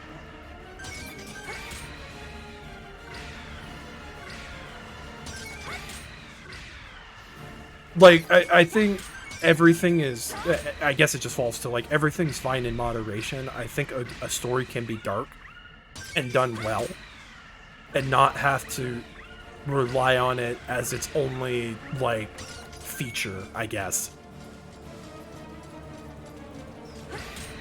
Yeah, I do agree with that about the cursing. Like, I think it would have been better if, you know, because the thing about it is it's like, especially in the first series, I'm not saying that those words and stuff didn't exist, but from what I know of Romeo and Juliet, you know, and the adaptations I've seen of it, there were ways to insult people that didn't need the modern take on it, if you will. Like, I know in Romeo and Juliet, like, one of the things is, like, if you bite your thumb at somebody, like, that was basically the olden day equivalent of flipping the bird, right?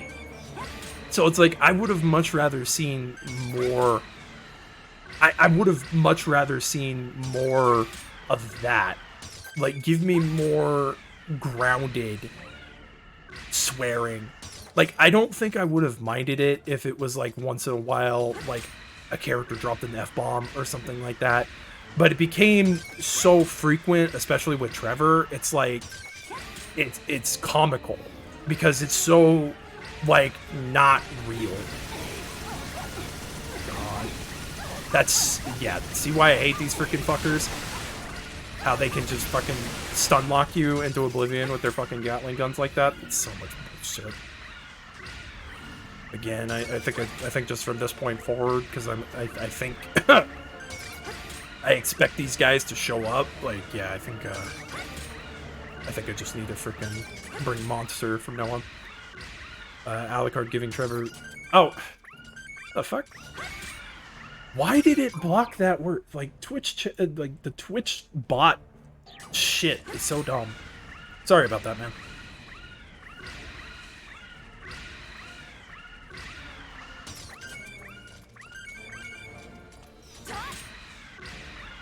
Yeah, they blocked the word edgelord. That makes no sense to me.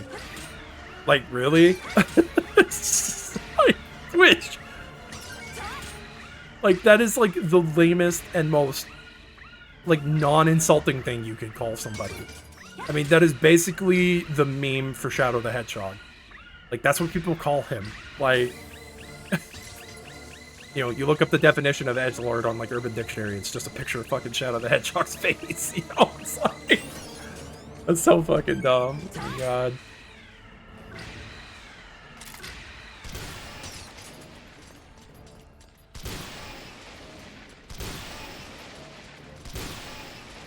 Oh hey, he's using his other weapon. Too fucking bad and he did too late. The area has been evacuated. The mission minutes. Come on home. What? You did it. How was the mission successful? I didn't... The fucking quadruped Thor just ran away.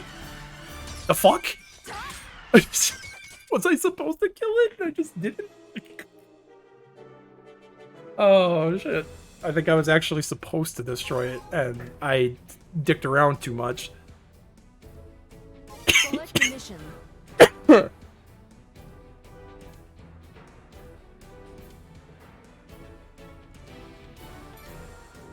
I thought that was the mission where it locks you into actually having to fight it.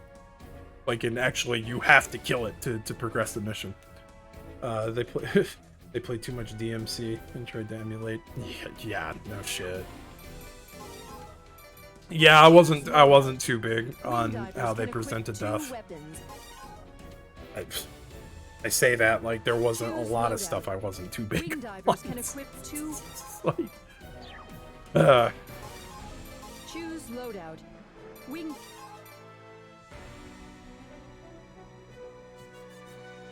But what can you do? You know, I'm not a fucking show writer. I'm not an animator. You know, so it's not like I could have had much say. Like, you know, that's why I give like huge props to fucking Henry Cavill, man. Like, he knew what they were doing to freaking The Witcher was not in line with what it was supposed to be like, and that it was disrespectful to the fucking source material. You know, huge props to that dude for freaking seeing the writing on the wall. You know, and props to him for toughing it out as long as he did, because I know he really tried to rear it back in and just fucking, oh, fuck me.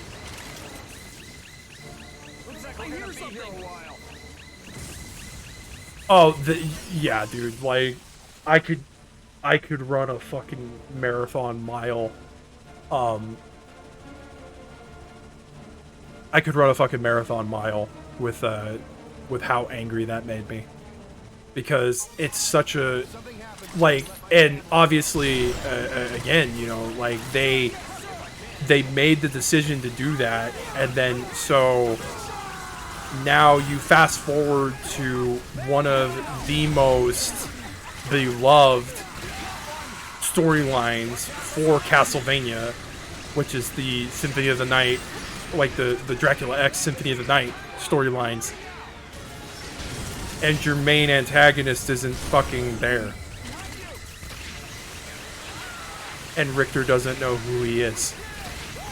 But that was the whole point that the Baelblot family existed, was to fight Dracula, because that's what Leon told Dracula to his fucking face, was like, wherever you go, whatever you do, my fucking family is gonna be there and we're gonna stop you. I didn't mean for that to rhyme, but like, yeah. So it's like, what the fuck is the point of even trying to adapt Symphony? Or Dracula X, for that matter. Because it's no longer Dracula. Like, it's just like, yeah. Yeah, they really screwed the pooch on that, in my opinion. Like, you could tell that the people probably never played the games, and it's really unfortunate that Konami felt it proper to hand the keys to the castle for an IP like that off to people who don't know what the fuck the games are even about, and what people even like about them to begin with. So,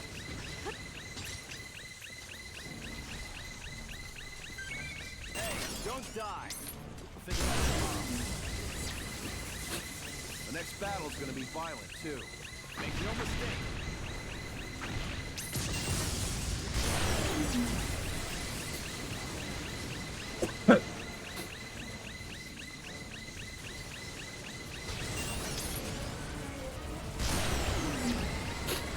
yeah, I just...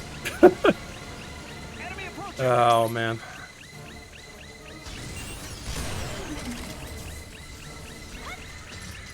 Loading up.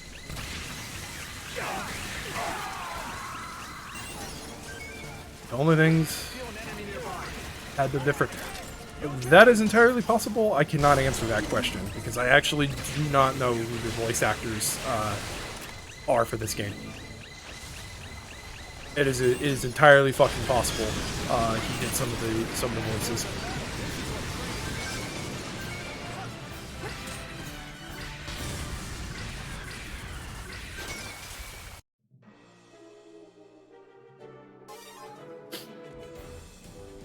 Ugh.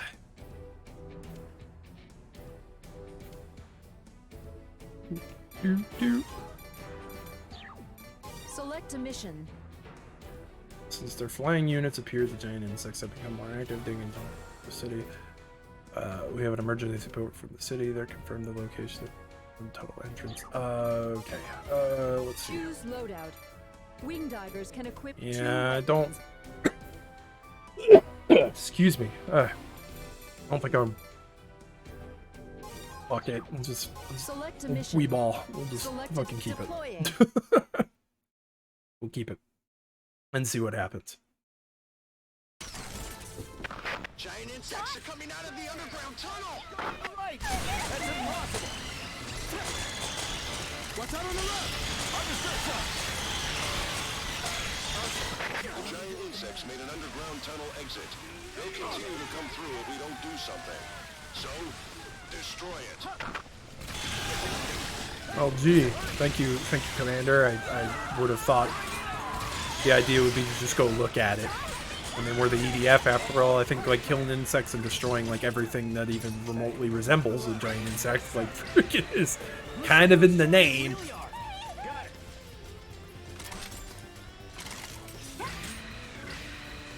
I'll annihilate. Check the left. Yes! Enemy's close. The enemy!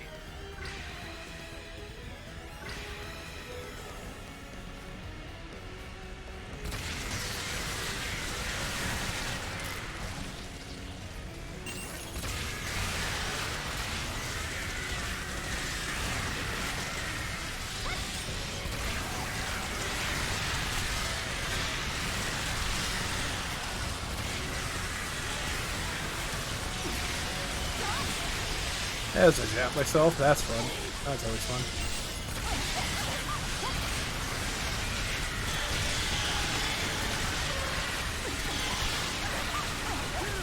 So much shit on screen. There are still more giant insects. There must be more tunnel exits. Search for and destroy them. Dude, I'm sure if I was playing this, like, I can't hear it right now because of my headphones, but I'm sure if this was like if I was playing this on my freaking PS4 Pro, it'd sound like a goddamn fucking like a jet engine. And ants, spiders, fucking hornets, shit, man. That is one thing that Insect Armageddon, unfortunately, they limit the amount of enemies that can be on screen at any given moment. So I definitely could see in that aspect why some people might not think it feels akin to the old school, like the other ED, like the Japanese developed EDFs, because it's like they don't have that restriction. They just oh, dude, I know, right? Like I long for, like, this might be a weird thing to say, but it's like I long for the day where like we get a year of like AAA developed games that are just like the things that you wouldn't expect. Like I want like Arxis to make like a freaking kaiju like arena fighter or something. You know, like I want some big monster. Like, you know, it doesn't even have to be like a fighting game. It can be like big monster freaking you know, like freaking action game where like, you know, like give me Rampage. There we go. Yeah, that's what I was thinking of. Give me like a fucking new Rampage game, right? You know, like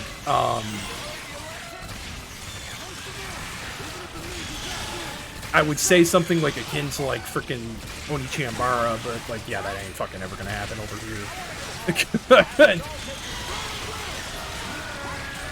Yeah, the day a Western studio develops a freaking hack and slash game where the main protagonist is in a freaking bikini, is the day hell freezes over.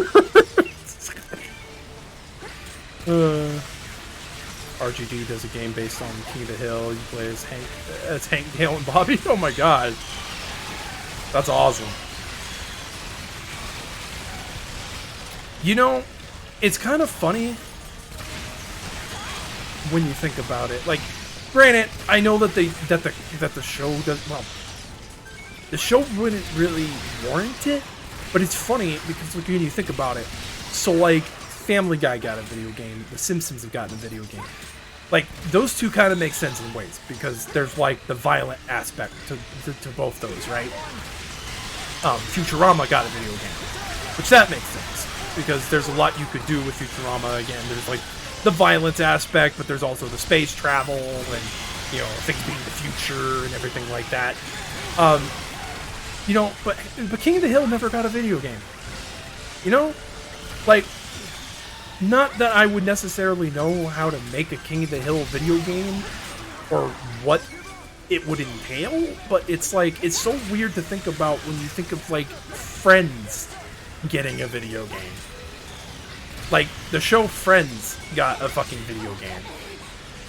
Like, I think iCarly and like Drake and Josh and like all these live action shows got video games, but like, here we have King of the Hill, which is really iconic and classic to a lot of people, and it's like, for some reason, that doesn't have like a video game to speak of for some reason.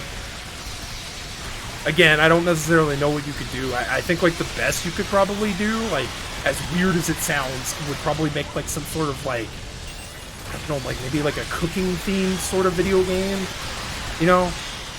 It'd definitely be very visual novel-esque. Like, it wouldn't, I don't think you could really make an action game out of King of the Hill unless you like did some like King of the Hill post-apocalyptic like scenario where it's like zombies or something, you know, like, which, not gonna lie, I probably would play.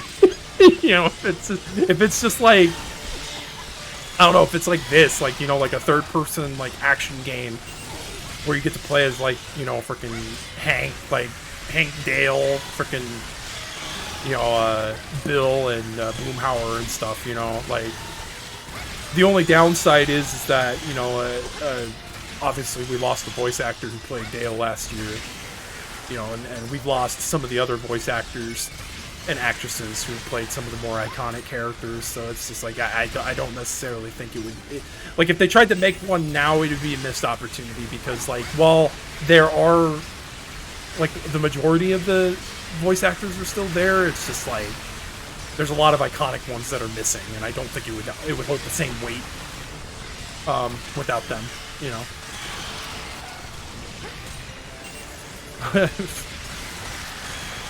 King of the Hill is the ultimate boomer show, not that it's a bad thing because it's hilarious.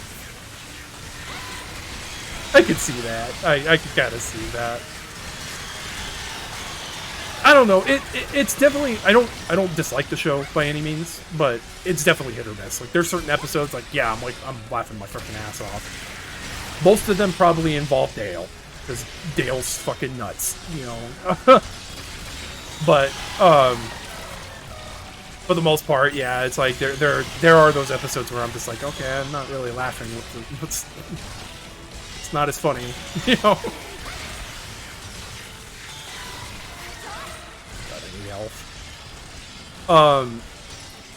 But yeah, you're talking about the Stick of Truth. Hell yeah, dude. Like, I freaking think Stick of Truth is fucking hilarious. So is the Fractured Butthole, and I think the new game will be okay. I'm excited for it, somewhat. Like, I think it's cool. It's finally a South Park game that's got multiplayer.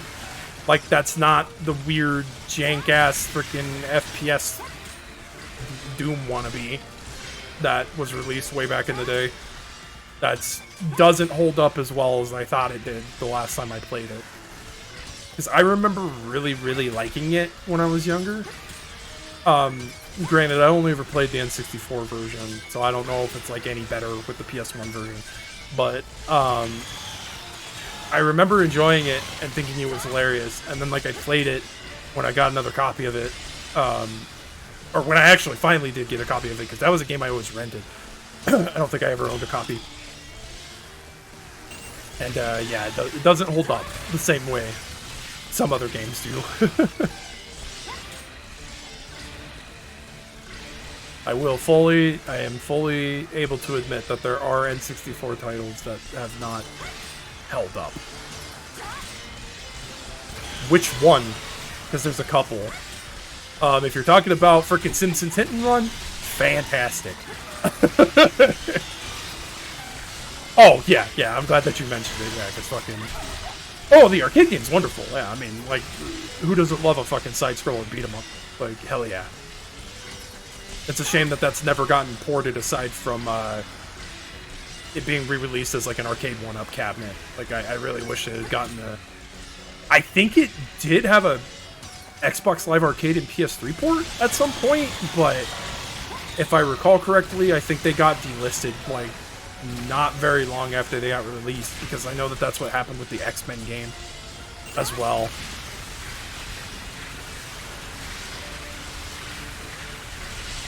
But yeah, Simpsons Hit and Run, fucking amazing.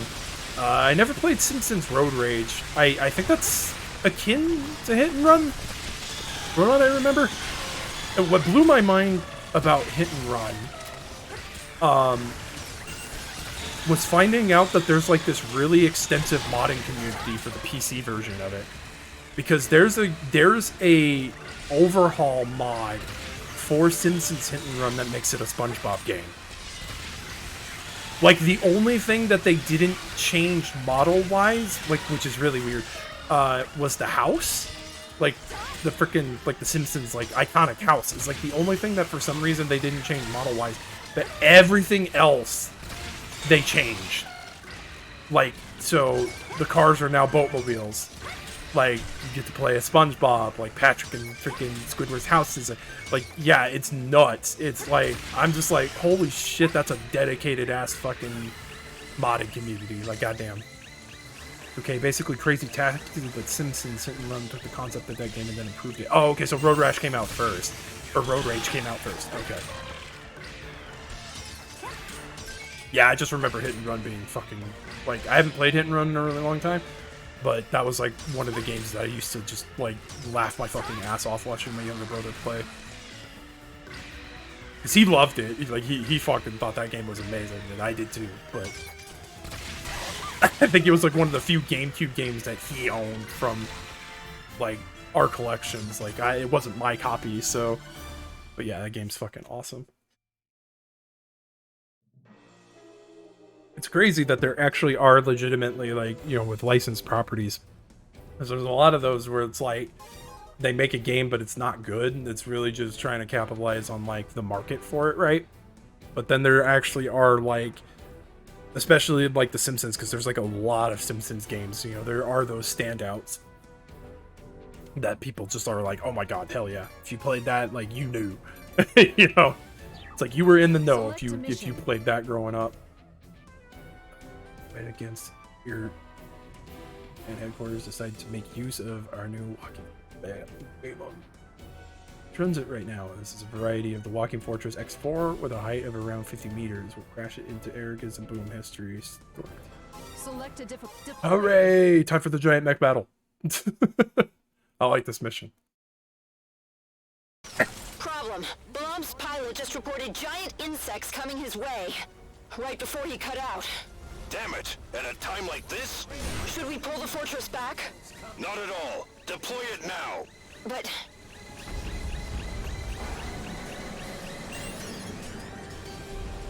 Yo! It's my Gundam! Well, it says it's 50 meters, so it's actually... No, that's bigger than a Gundam. Gundams are smaller. It's about as big as a Jaeger from Pacific Rim, I think. Press the vehicle button. Oh, Walking Fortress Balam commencing operation. Storm Team, you are temporarily reassigned to Walking Fortress Balam. Get in!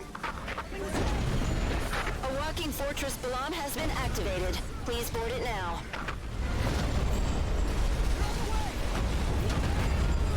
Yeah, definitely freaking patrols like a fucking Jaeger would. That's for damn sure. Guns and explosives are no good against Urginus. Fortress Balam, advance to melee range. Yes, we'll smash into it head on. Punch the shit out of it. Like Big O. It's working. Fucking Godzilla. Wannabe Balam bitch. pilot, use the fortress's arm controls to physically strike the enemy. Accelerate your mass to maximize the force of the impact. Just punch him in the face. Finally, we've wounded Urginus. Accelerate your mass to freaking have maximum. Just punch it. Like you didn't have to tell me twice. Ow. Oh fuck. Oh fuck.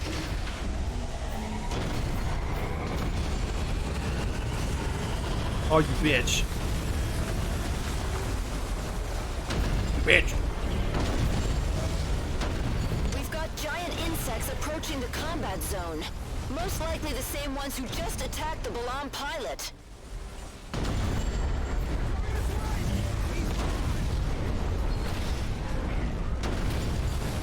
That's okay. I'm pretty sure, I mean, there's a bunch of fucking dudes out there. Oh, yeah, like Ed, Ed and Eddie. That'd be interesting. It definitely would be curious to see what they would do with it. I've never played any of the Ed, Ed and Eddie games. I know they exist. The insects have entered the combat zone. Not good. Balam wasn't designed for small, fast targets. Infantry units, eliminate them. Yeah, help me. Kinda busy fighting fucking Godzilla's fucking inbred cousin.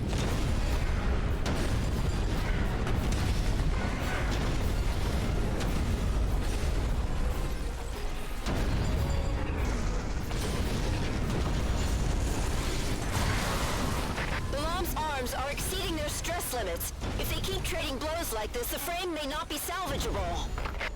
I don't care, keep smashing him. What do you mean I'm reaching my stress limits? My health is still pretty freaking high.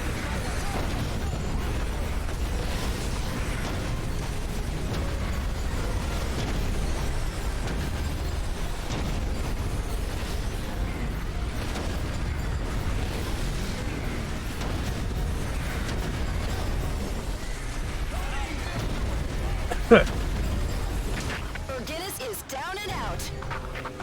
And Balam was strong enough to beat him. Get the word out to everyone. Yeah, I want to say that there's a mission later on where you have like where they drop like fucking 5 Balam fortresses or something, like 5 Balams or something, if I remember right. Make it something akin to the SpongeBob games, except the Eds are all together solving puzzles and doing. Yeah, I could see that. Yeah, that would make sense.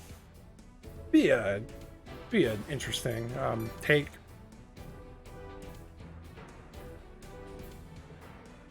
I think the problem with that now is just I think that ship has really sailed, and I don't think it's honestly kind of what killed the Kill la Kill Arena Fighter.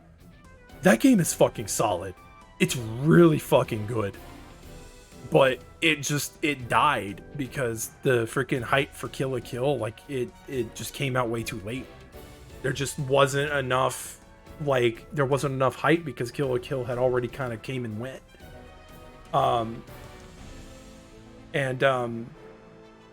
Yeah, and unfortunately it kind of bombed because of that. Like, there wasn't people who could, and I guess there was a community that really tried to keep it afloat, but they just couldn't because there just wasn't any interest in it. And so I think that would be the biggest issue is that the people who like grew up with Ed, Ed and Eddie are probably there's probably still nostalgia there, but I don't think that they would be interested in playing like something akin to like Battle for Bikini Bottom right?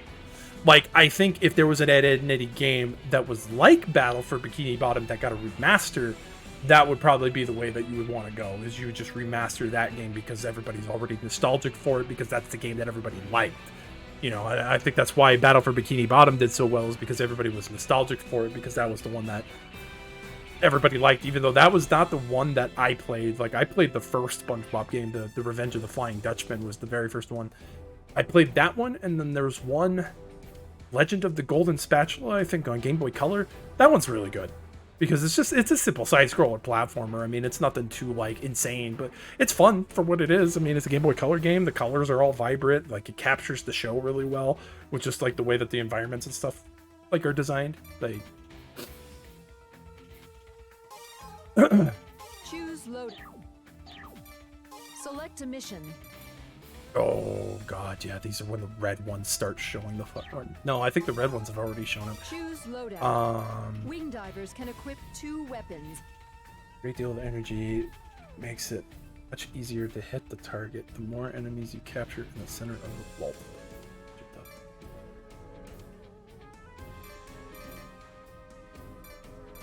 Wow, that has less range than the fucking other sniper rifles? Really? Try it out. Select a mission. Select a deploy. Probably gonna need something with range, so. And the Thunder Snipers have. If something happens to me, well, turn you into Swiss cheese. Don't lose focus. At this rate, no. Understood. Yes, sir. Bring it on. Bring it on. Armor's damaged. Yeah. Hey, this is hurt. No. Let's survive. No matter what.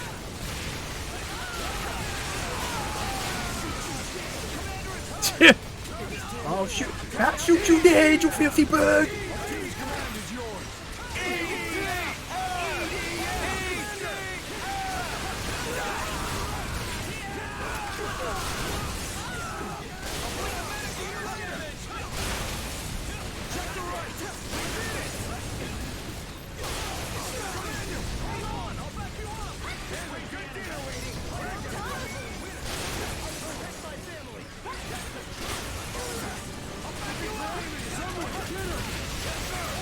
I've been trying to, speaking of SpongeBob, I know it's kind of silly sounding, but I actually have been trying to find the, I think there's 2 SpongeBob games that were made backwards compatible from the 360 era on the Xbox One.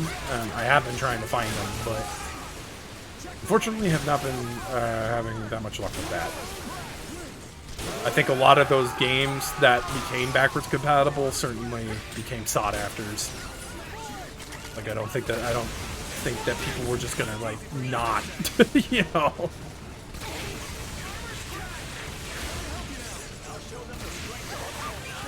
It's such a shame too that they didn't continue that program. Like, I really wish they had. Like, it's awesome, like, the amount of games that were made backwards compatible with the Xbox One from the OG library and from the 360 library. That's really cool, but I wish they had done. I wish that we had gotten maybe like another round of games. I had heard that the original intent was to,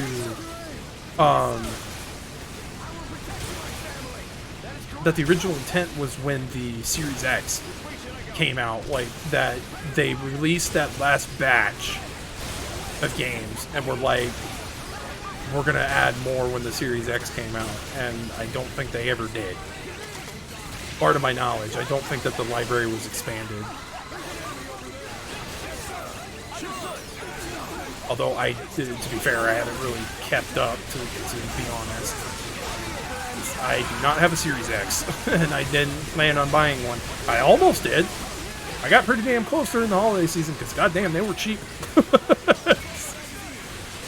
I was like half-past tempted. I was like, shit, maybe I should just upgrade my freaking Xbox One to freaking, maybe I should just upgrade it to fucking, the Series X.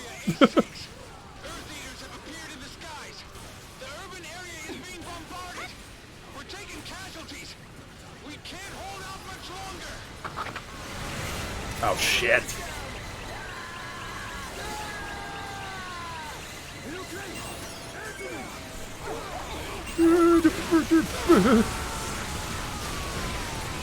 Everywhere!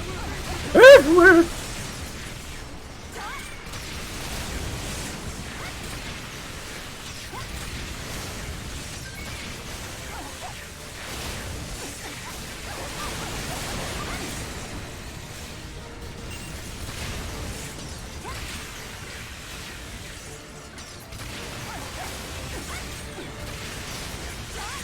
Oh god, I need health.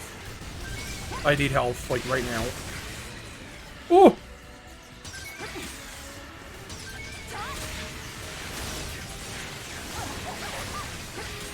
God, I hate the red ones. The frickin' red ones do so much goddamn damage. Hate it. I need more health. I am so dead. I am so fucking dead. Yep. Because of that stun locking nonsense.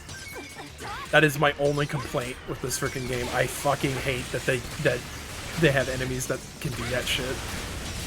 Like, I don't think that like, I'm fucking flying with rocket thrusters on my back. Like, what the fuck is keeping me in place? Oh, there's more health. More health. More health.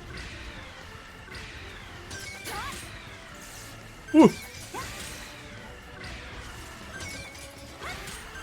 I'll leave that one. Oh, maybe I shouldn't have left that one. Shit.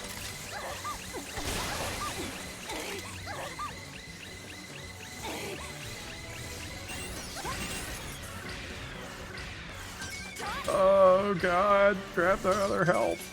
Jesus.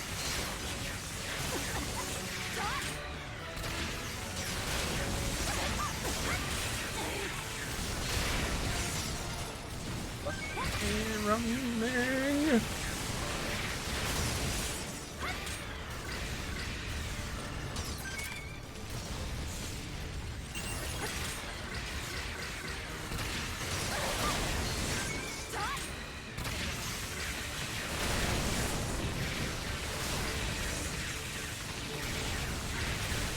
Fucking die, you red bastard.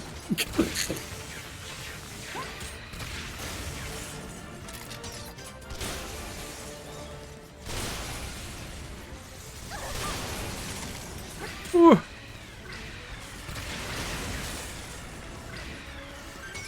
Shit, that's armor. That's a weapon. I need health. I need health, like, right now.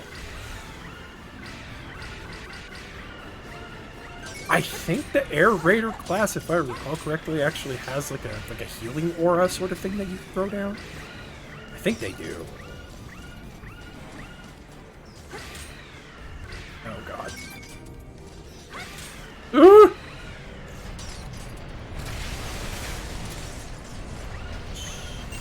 Oh! Leave me alone!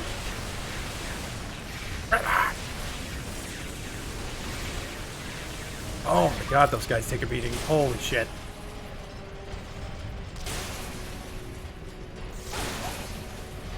Now I'm gonna fucking die. Yeah, I died. Shit.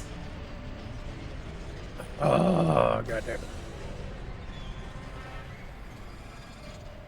It's not like I'm fucking like uber epic. God damn it, I always fucking forget. Stupid ass freaking D-pad. Choose loadout. Yeah, well, that weapon's really. Wing divers The weapon's can not equip bad. 2 weapons. I need something. Shit.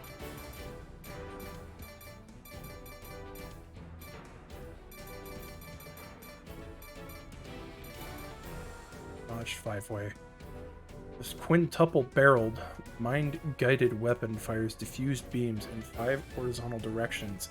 Its speed and homing capabilities are excellent when a target is captured within its sight, represented by a by a red square. It will be automatically locked on. You can then press the attack button to discharge, and the energy spheres will detonate on impact. This anti-aircraft Pandora model, designed to be fired upward, and is thus especially effective against flying enemies. Discharges balls of energy with hang hang silently in the air and fire off arrows of light. Pressing and holding the attack button will determine distance, and release the attack button will discharge. The path is indicated by a red line. Even when discharged, and note that speed will have an impact on direction, it's still possible to control the height and trajectory of the resultant shots.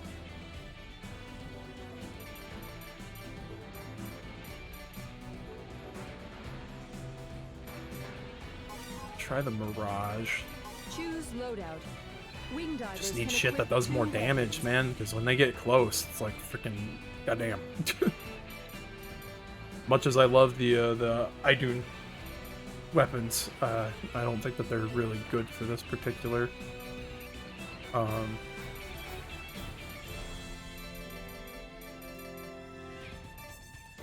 shotgun that fires 20 fused bolts of lightning, striking many targets over a wide range. Improved Thunderbow. This powerful weapon has been upgraded to fire 15 bolts at a time.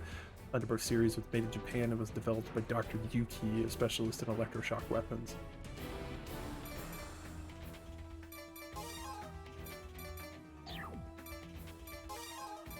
Try the Mirage, and if that Select don't a work, mission. we'll Select a we'll deploying. switch to the we'll try the Pandora grenade thingy. They're coming! Fire at will! Yes, Understood! Ready to shoot! It's my turn! I've had close combat training. We're the only ones with this firepower! Armor's down! I'll bring the medic to you later! I'm ready for battle!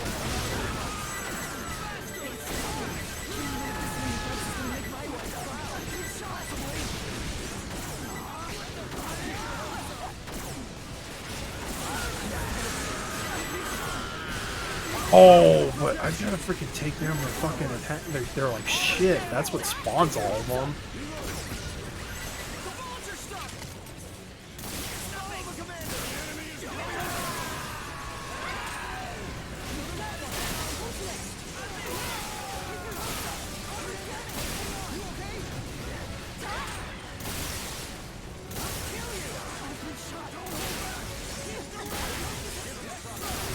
Yes, sir!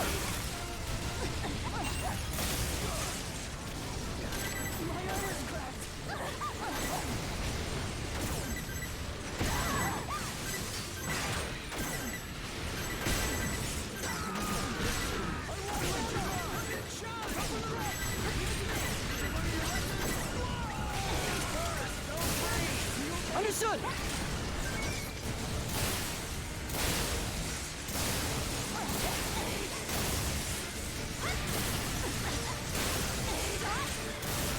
It's those red dudes, man. They just fucking bombard you. Holy shit.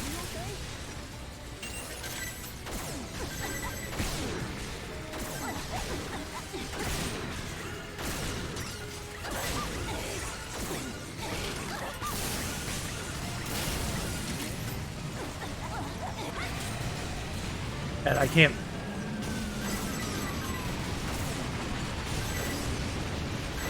I was about to say, I can't fucking fire this thing at,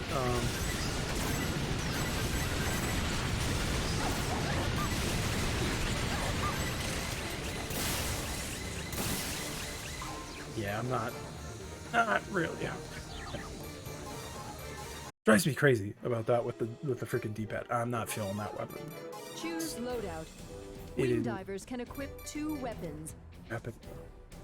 Rapid fire version of the Mirage guided weapon. Fires many fast moving shots quickly, but its homing capabilities are average when the target is within its sight. You automatically locked on. And a weapon fires a laser that obeys the user's thoughts, even among other mind guided devices. Is very special. Its laser is relentless, slowly and methodically stalking its target. Though since the wing divers tend to favor mobility, this weapon never became the standard issue when a target is captured within its sight. Oh, art. Oh, that's how you scroll down.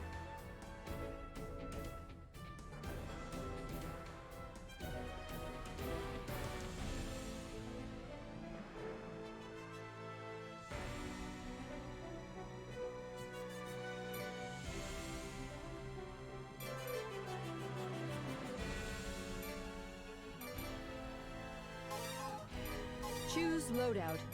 Wing divers can equip 2 weapons. Yeah, we're gonna try the Pandora thingy out. Power steam. Alrighty, man. Thank you. Thanks again, Andre. I really do appreciate you coming by, man. It's always fun talking with you. Have a good sleep. Or try to, in any case. Energy bullets which begin to drop from the weight of the gravity shortly after discharge, necessitating a keen eye on a curved trajectory. These hard bullets always keep damage on their target. They also temporarily immobilize anything or anyone that they strike contacts with the Ixion weapon. Has no independent power unit, instead relying on energy. If this energy sun is discharged, it cannot be used during an emergency.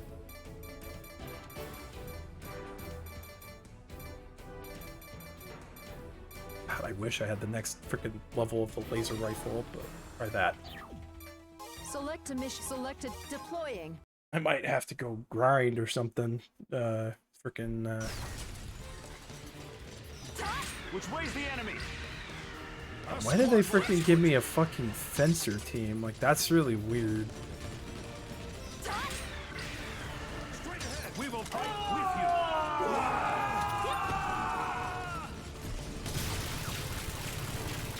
Oh. Oh, God, and that thing just keeps going. Oh, okay. Okay. Oops. This team will obey you.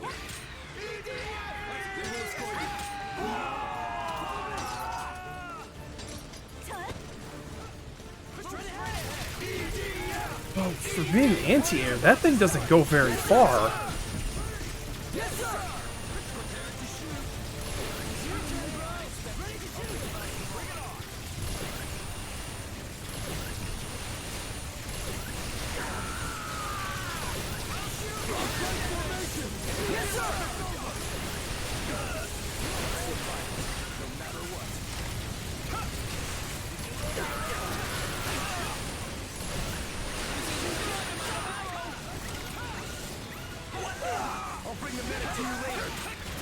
This thing takes so long to reload. Holy shit. Yeah, that they, you know. Crashed here. Throw it in the fucking bin. Choose loadout. Oh, okay. Wing divers can equip Yeah, 2 I'm not. weapons. I knew that the special weapons were kind of weird, but.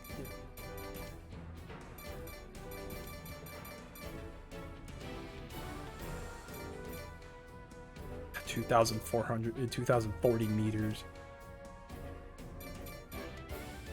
Okay, well, the laser rifle, seemed to be doing the trick, but yeah, I need something else with more damage. God, I'd kill just to be able to equip like 3 weapons instead of 2.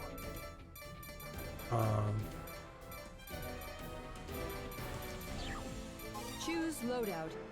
Wing divers can equip 2 weapons. Choose loadout. Wing Maybe I divers should. can equip I 2 should. weapons. Gotta look up real quick. I think I still have my Firefox up. Yes, I do. Let's see. Earth defense. Oops. Wiki.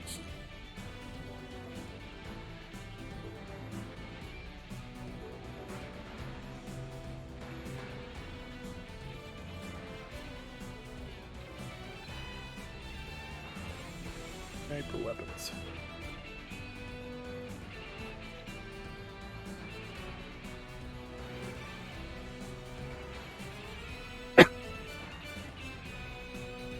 Okay, so which one do I have? I have the 36.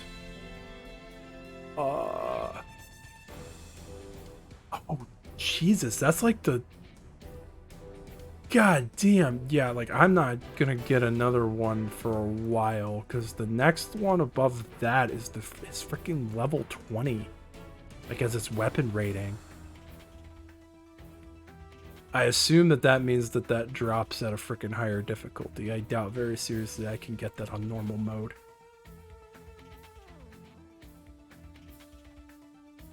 That was kind of what I was hoping for, was kind of an idea of where I need to go to be able to freaking like get some of these things.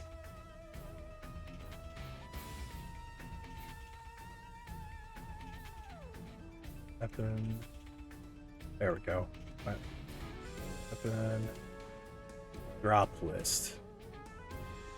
Made a guide with the level ranges of weapon drops. Oh, thank you. Holy shit, this dude's a G. Okay. Let's see.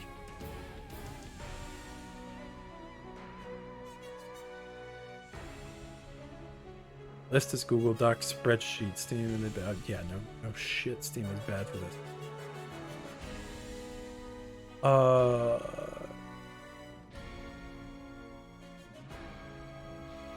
So level minimum, level max. Oh, does that mean? Oh, okay. It means which mission? Oh God, yeah. According to this, in normal mode, I don't start getting level 20. Like, I don't have the potential to get level 20 weapons until mission 72. And what the hell are we on? Like mission 50 something? Mission 54. So the highest level of weapon I can get here at the moment is maximum of level 15. Yeah, I'd have to like bump it up to hard mode or something like that. Oh, I guess on like hardest difficulty, you could freaking like, that's interesting. Like, it's interesting to see. Oh, and the rates change depending on if you're online or offline. That's fucking nutty.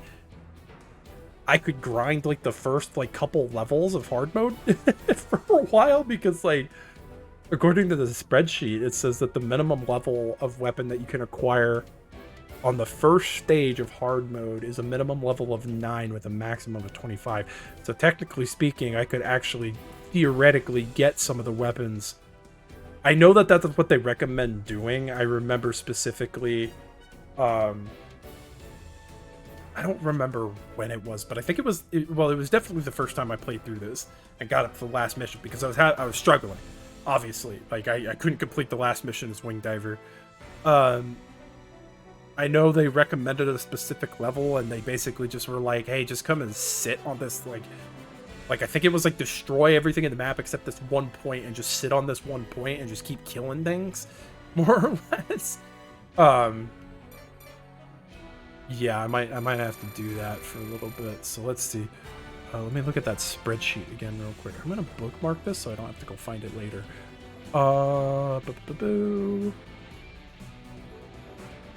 We'll try a couple hard mode missions, I think, just to kind of wrap up the stream. Because I like to stream for about 3 hours, so we're getting close. Plus, I didn't want to be streaming like all night.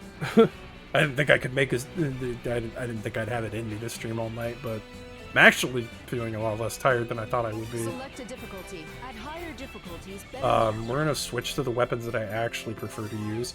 So we'll go back. Well, no, we'll go to Thunderbow. Choose loadout. Wing divers can equip 2 weapons. I don't know if I should keep plasma launcher. I think I'm gonna need something with high damage because these things are gonna, like, obviously the frickin' enemies are gonna be a lot stronger on hard mode. Deploying. So we'll see how this goes. This is Storm Team, come with me. Let's go. Yes, sir. It's a mistake, right? It has to be. The giant insects were supposed to be exterminated 7 years ago. Oh god, the fucking, yeah, that's really slow. Huge.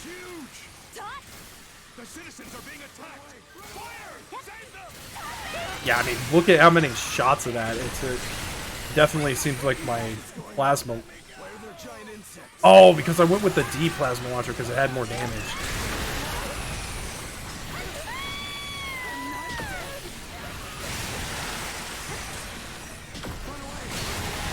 Well, and also, what's the likeliness I'll get weapons, I wonder? Oh! Never mind! Yeah, the problem is that those fucking take up so much damn. Yes, sir!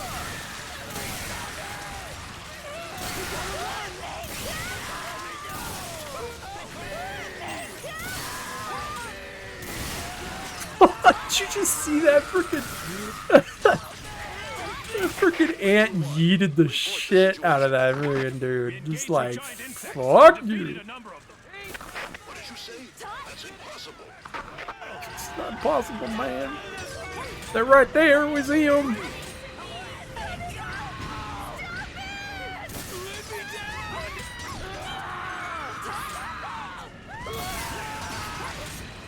Boom. Yes, sir! Sure! Boom, bitch. 7 years. That fucking 15-meter blast radius on this fucking thing. The giant insects were all destroyed. The last one was supposed to have been killed in Arizona. Some must have survived, hiding out for 7 years. This is the kind of day we live for. Shit, your finger like touched the damn touchpad there for a moment.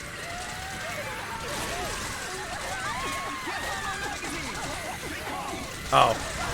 Oh, thanks guys. Much obliged. I'm dumb and didn't have any freaking Remember, EDF? All right, we got tanks. Stay calm and ease. So I'm already like, according to the spreadsheet, like just doing hard mode, I'm already like, level 9 weapons are the minimum. Like I can't get anything lower than a level 9 on just this first level. So Infantry.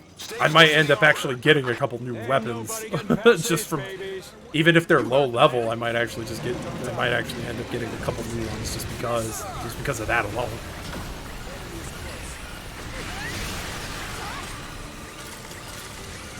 7 years after the last nest was taken out. Where were these guys hiding all that time? So, the extermination was a lie. They were lurking underground. So were we living above them the whole time? I'm eternally grateful. Let me down.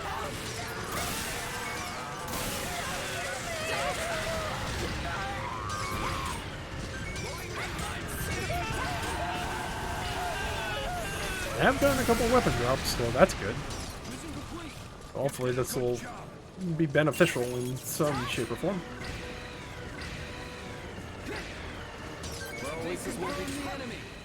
I like how it removed all the people. That's funny. I didn't even notice that. I don't think I've ever noticed that. Nothing to fear. Let's exterminate them. Yes, sir!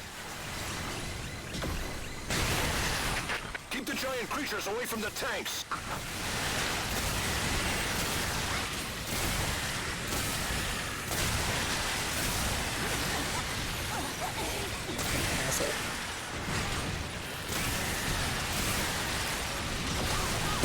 Oh, shh.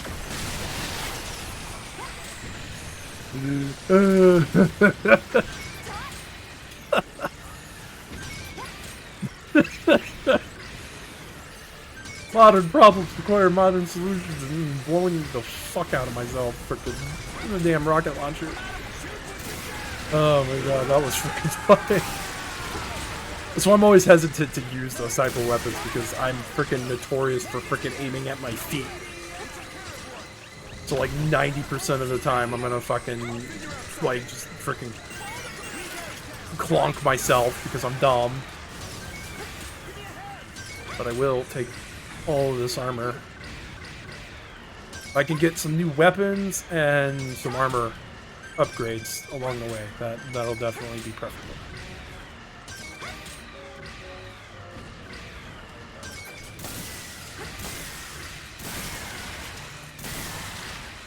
Because more armor means I could survive longer.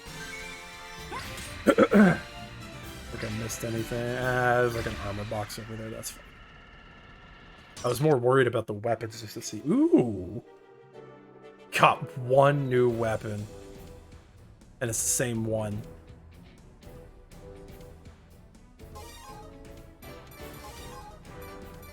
That's like one of the laser. Yeah, it's that weapon. Wing divers I can was gonna say. equip 2 It's basically weapons. like the small form version of the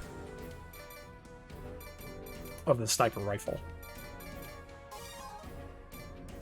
That might actually be a better choice of weapon. Choose loadout. I know that Wing does divers more can equip damage, 2 but I think weapons. this is going to be a better choice, Choose honestly. loadout. Just because the projectile is so much mission. quicker.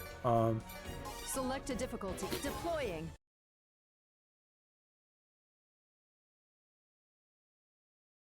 Giant insects! They're being attacked! Shoot! Save the citizens! Yes, sir! Yeah, I can see.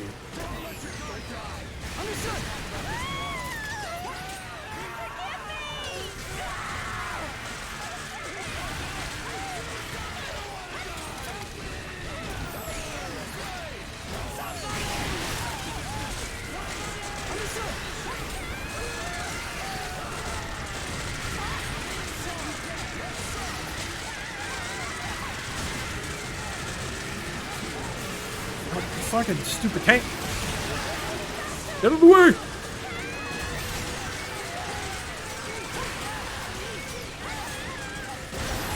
See? That wasn't even me blasting it on my feet.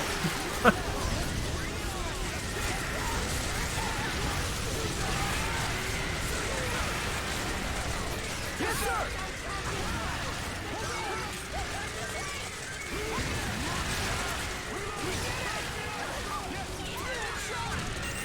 That surprisingly doesn't take a lot of energy to reload. Wow. That's shocking.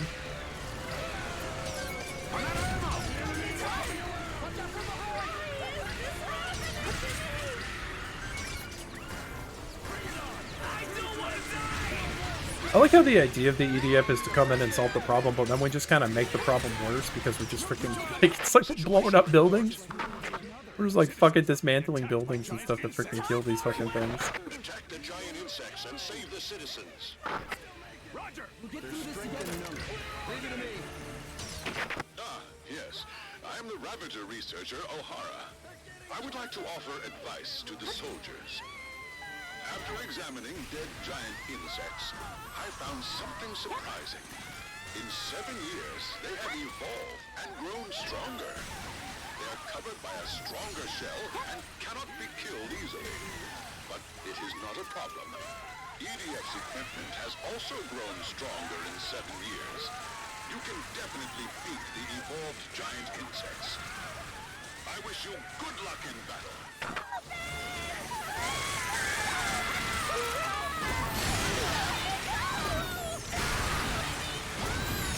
This is Ranger 16. The data is incorrect. The giant insects are stronger and more violent than ever before. We can't do this by ourselves. Ranger 16, you're supposed to be trained in fighting giant insects. Hold your ground.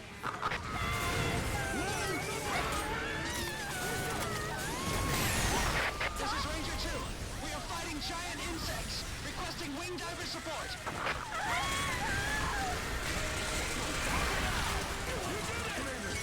What sharp pinchers!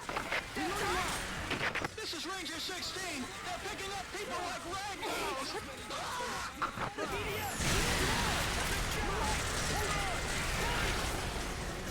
This is Ranger 6. Send wing diver unit backup.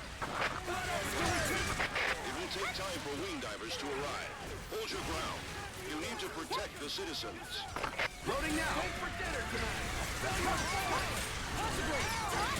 Oh, that guy said steak for dinner. Steak sounds good.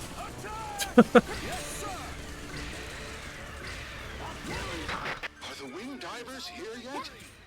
No matter how much the giant insects evolved, they can't fly, so we can destroy them with an air attack. If the wing divers take them down, we can win. Well, there's a wing diver here, if that counts. Ooh, there we go. Oh, the D2 plasma launcher, blast grenade, thunder sniper R, and Mirage 5-weight B, and the blast launcher. Ooh. Well, Choose let's loadout. Wing divers can equip 2 weapons. High output plasma launcher that fires super high dense plasma balls. A sky high energy costs the trade off for excellent firepower. Single blast empties out an entire energy unit, so it's constantly reloading. With every shot requiring an emergency reload, this weapon can be hazardous to your health. An insanely powerful plasma grenade that focuses huge amounts of energy into a super plasma balls. Process naturally has a high energy cost, making it for a lengthy reload time. Improved D plasma launcher with a focus on blast radius, more moderate drop speed, makes this weapon easier to handle with plasma balls that explode over a 15 meter radius. Oh, so it's just like an well, it has less range. How is that a better weapon? It's the same damage as the E4 plasma launcher, which is a level 10, has a slightly better radius, but it's worse in range. Yeah, that's kind of annoying. That's supposed to be a higher tier weapon. Improved version of the Thunder Sniper rifle with a focus on rate of fire. Its low zoom power is a minus. Low zoom. Oh, okay. I can only do a 3 times zoom. But it freaking has a stupidly high range.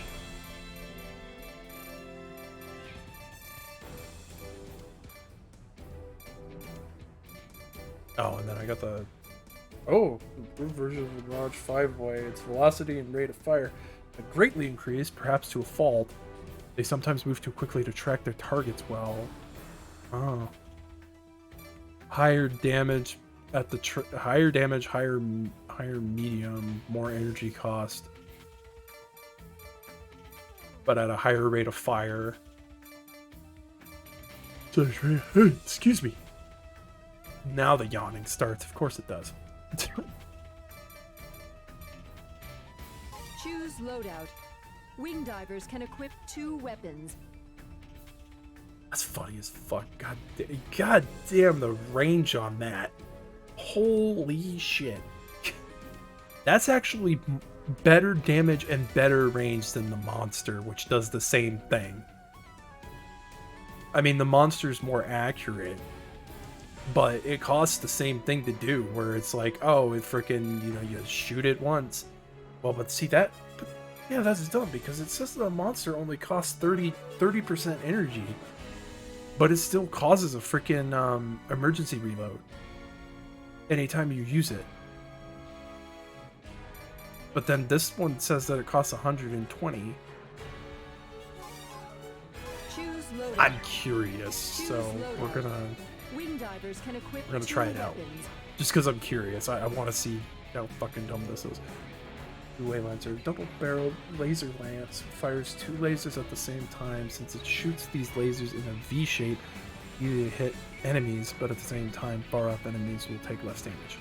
Well, it has a really small range in comparison. Pick with the laser gun. Select a mission. Select a difficulty. Deploying. Connect with units on the scene. We have confirmed surviving giant insects. Kill on sight. There are only a few survivors. Don't hold back. Did I even kill anything with that? Oh, Jesus fucking Christ.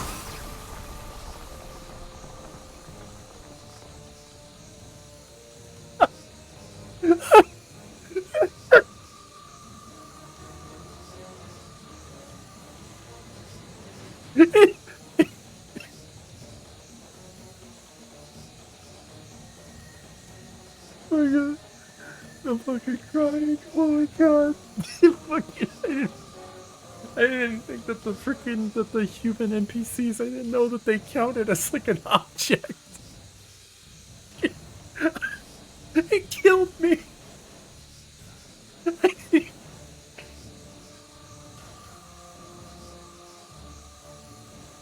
Oh, my stomach hurts. Oh my god. Oh.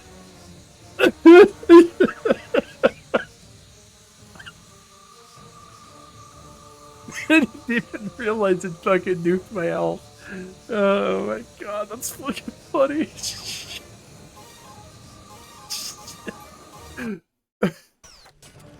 Oh my god. On the scene. We have confirmed surviving giant insects. Oh, there we go. That's what I wanted to see. There are only a few survivors. Don't hold back.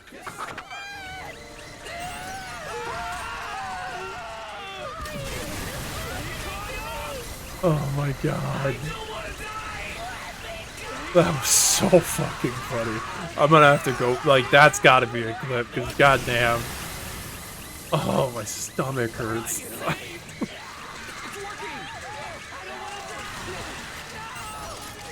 Yeah, the emergency reload on that is nutty. Holy shit. I think I killed all my teammates, though. I certainly probably there were probably a few casualties in that too.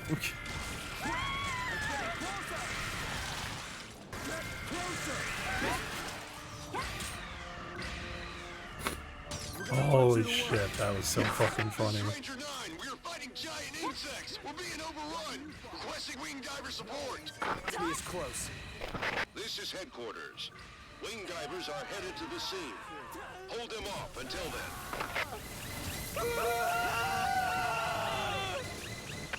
Wing divers are natural enemies of giant insects. Once they get here, the giant insects are finished. Giant insects can't fly. We'll get them in one swoop. Sorry to worry you. I'm okay. I can run.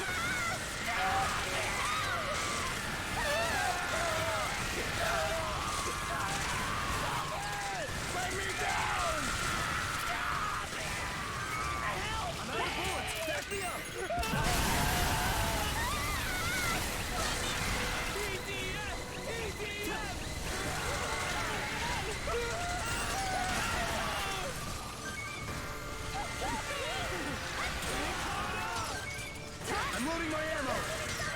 Go back to space. My magazine. Keep shooting.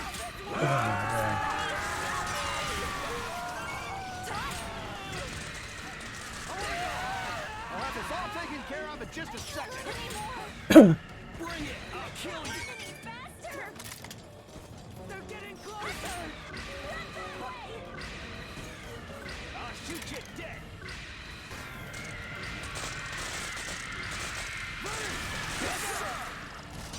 Gib. Gib! Oh, there's still another one there. There were like two. Oh, Gib! Thank you. I can't believe there are this many survivors. The giant insect's vital force is stronger than I ever imagined. If they were evolving underground, hidden away, we won't know what to expect. We have to investigate. We caught up! Do something! Close in. Why aren't the wing divers here yet?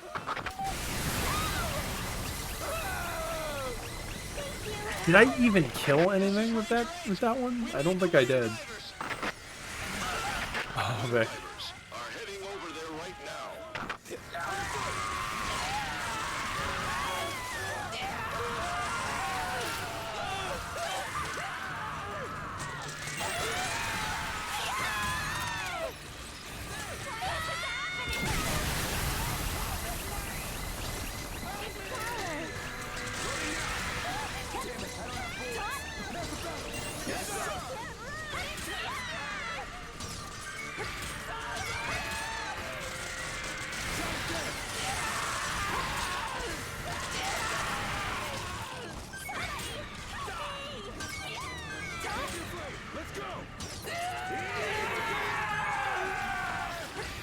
This is Wing Diver. We have arrived on the scene. I'll annihilate the Wing divers, exterminate the giant insects. Roger. The main call. It's time to hunt. Where's our prey? Somewhere in that range where that explosion just went. The wing divers are here. The goddesses of victory have arrived. Oh, that's so fucking funny. I didn't know that they called them that. So it'll be a one-sided fight.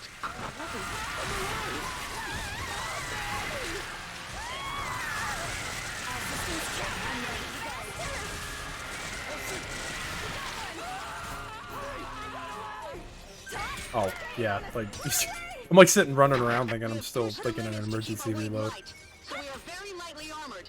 Remember, speed is life, and avoid enemy attacks.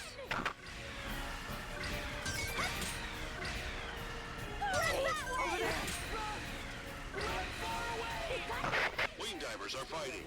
Ranger team, Storm team, this is your chance. Exterminate all the giant insects. Converter, reduce output.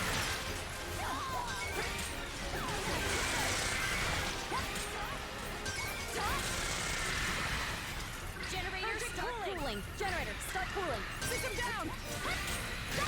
Contact has been broken with Wing Diver 4. Was an amazing. Looks like something happened. Understood, sir. Storm team, head to the scene. What's going on? Giant insects can't fly. There's no way the wing divers would lose. Oh, man. EDF. Ooh. Thunder Sniper C. Indoor B. Laser Lance R Custom. God, that's a name. Sounds like a fucking, Choose loadout. like a Gundam model. Wing divers can equip 2 weapons. Big fire model of Laser Lance. Engineers succeeded in increasing the rate of fire without sacrificing power. It can be very useful in close combat.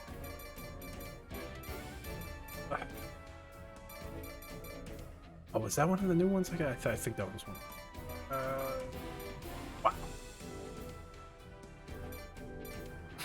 Oh, okay, so that's the upgrade to B. Yeah.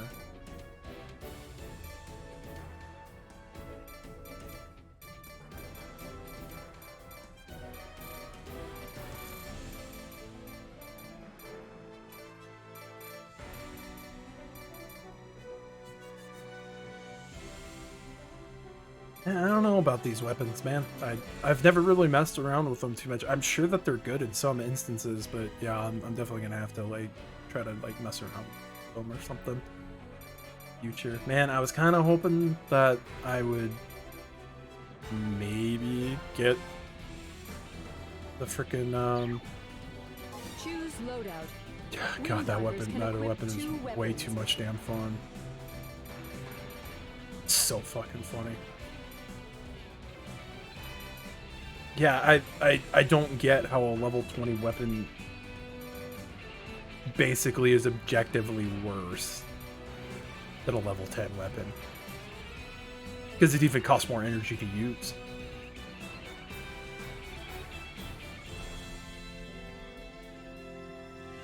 Maybe it's got a faster fire rate, maybe? Well, I mean, rate of fire, it doesn't even say, so... Don't know. Select a mission. Got it.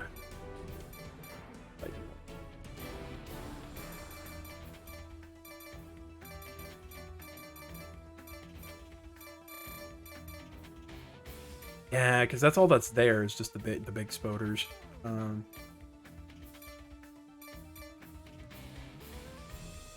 Select a difficulty. Deploying. Do like one more quick run through the first mission, and then call it a night. This is a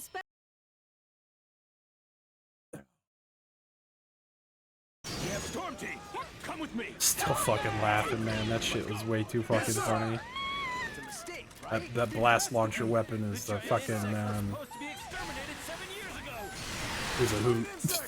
That's definitely a meme machine if I've ever seen it. Fire! Save them!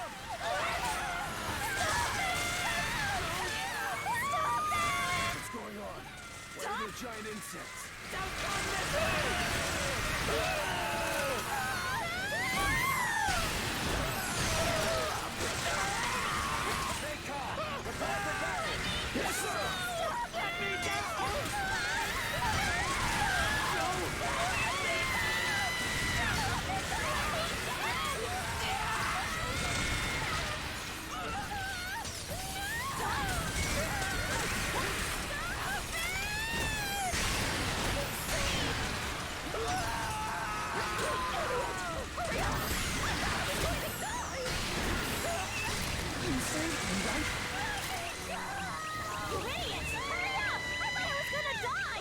What the fuck are you doing? Just freaking yelling at me, freaking.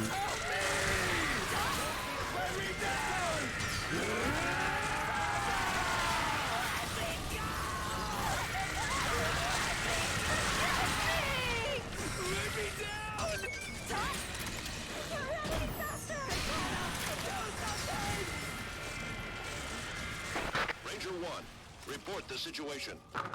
We engaged with giant insects and defeated a number of them. What did you say? That's impossible.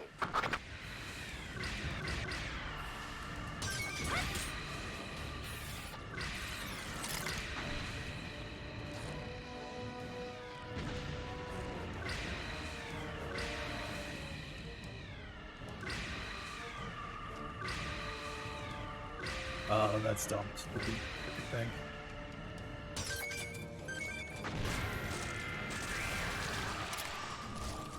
Let's go! Yes, sir! We haven't seen giant insects in 7 years. Why not?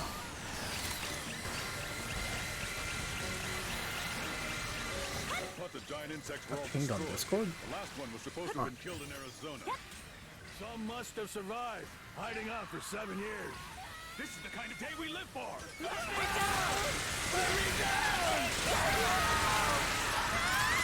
Let's see what that is after this. Minimum mission, sorry. Hopefully it's not like, well, if it's life-threatening or whatever, I don't know why the hell you'd be messaging me on Discord at almost 4 in the morning. So. All right, we got tanks!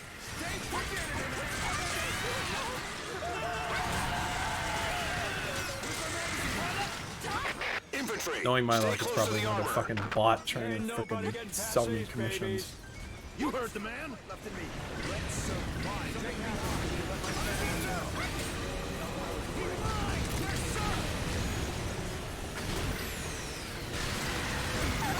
years after the last nest was taken out, where were these guys hiding all that time? So, the extermination was a lie. They were lurking underground. So were we living above them the whole time?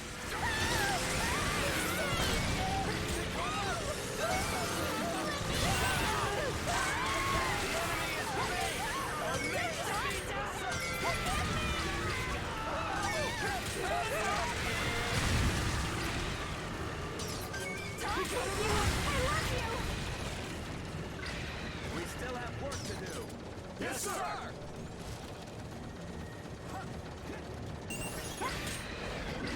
Enemy confirmed. This party's not over. Giant insects again after 7 years.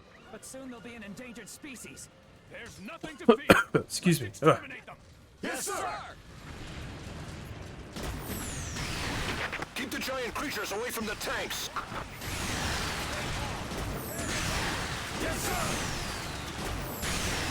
Trying not to frickin' blast myself in the face. There. Bunch of trees.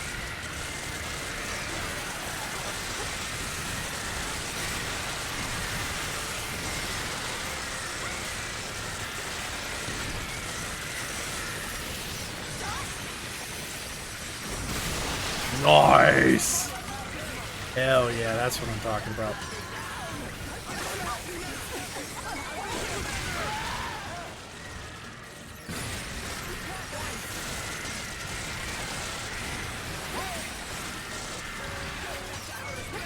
Trying to be greedy and loot.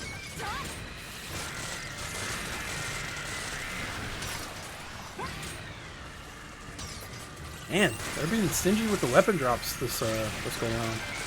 Seeing a lot of armor, which is good. But oh, god damn it. Fucker. Ooh, I see a weapon.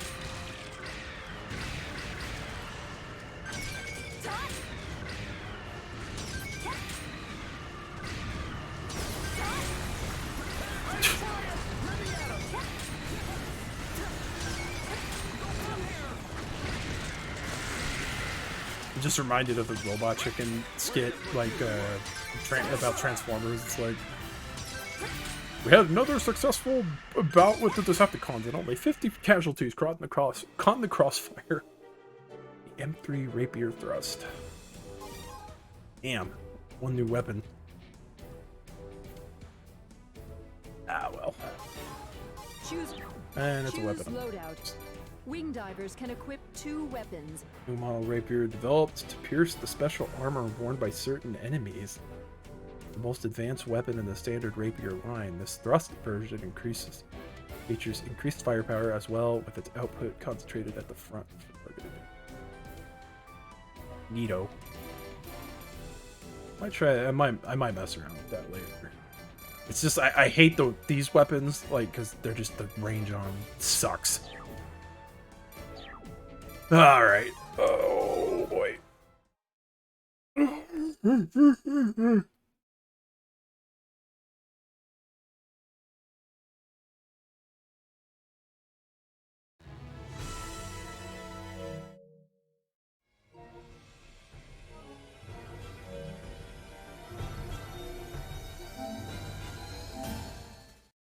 Alrighty, guys. I think that's gonna do it for this stream for tonight. I want to give a big shout out to everybody who came by and checked out the stream. I always do appreciate it. Thank you again, Andre, for chatting me up.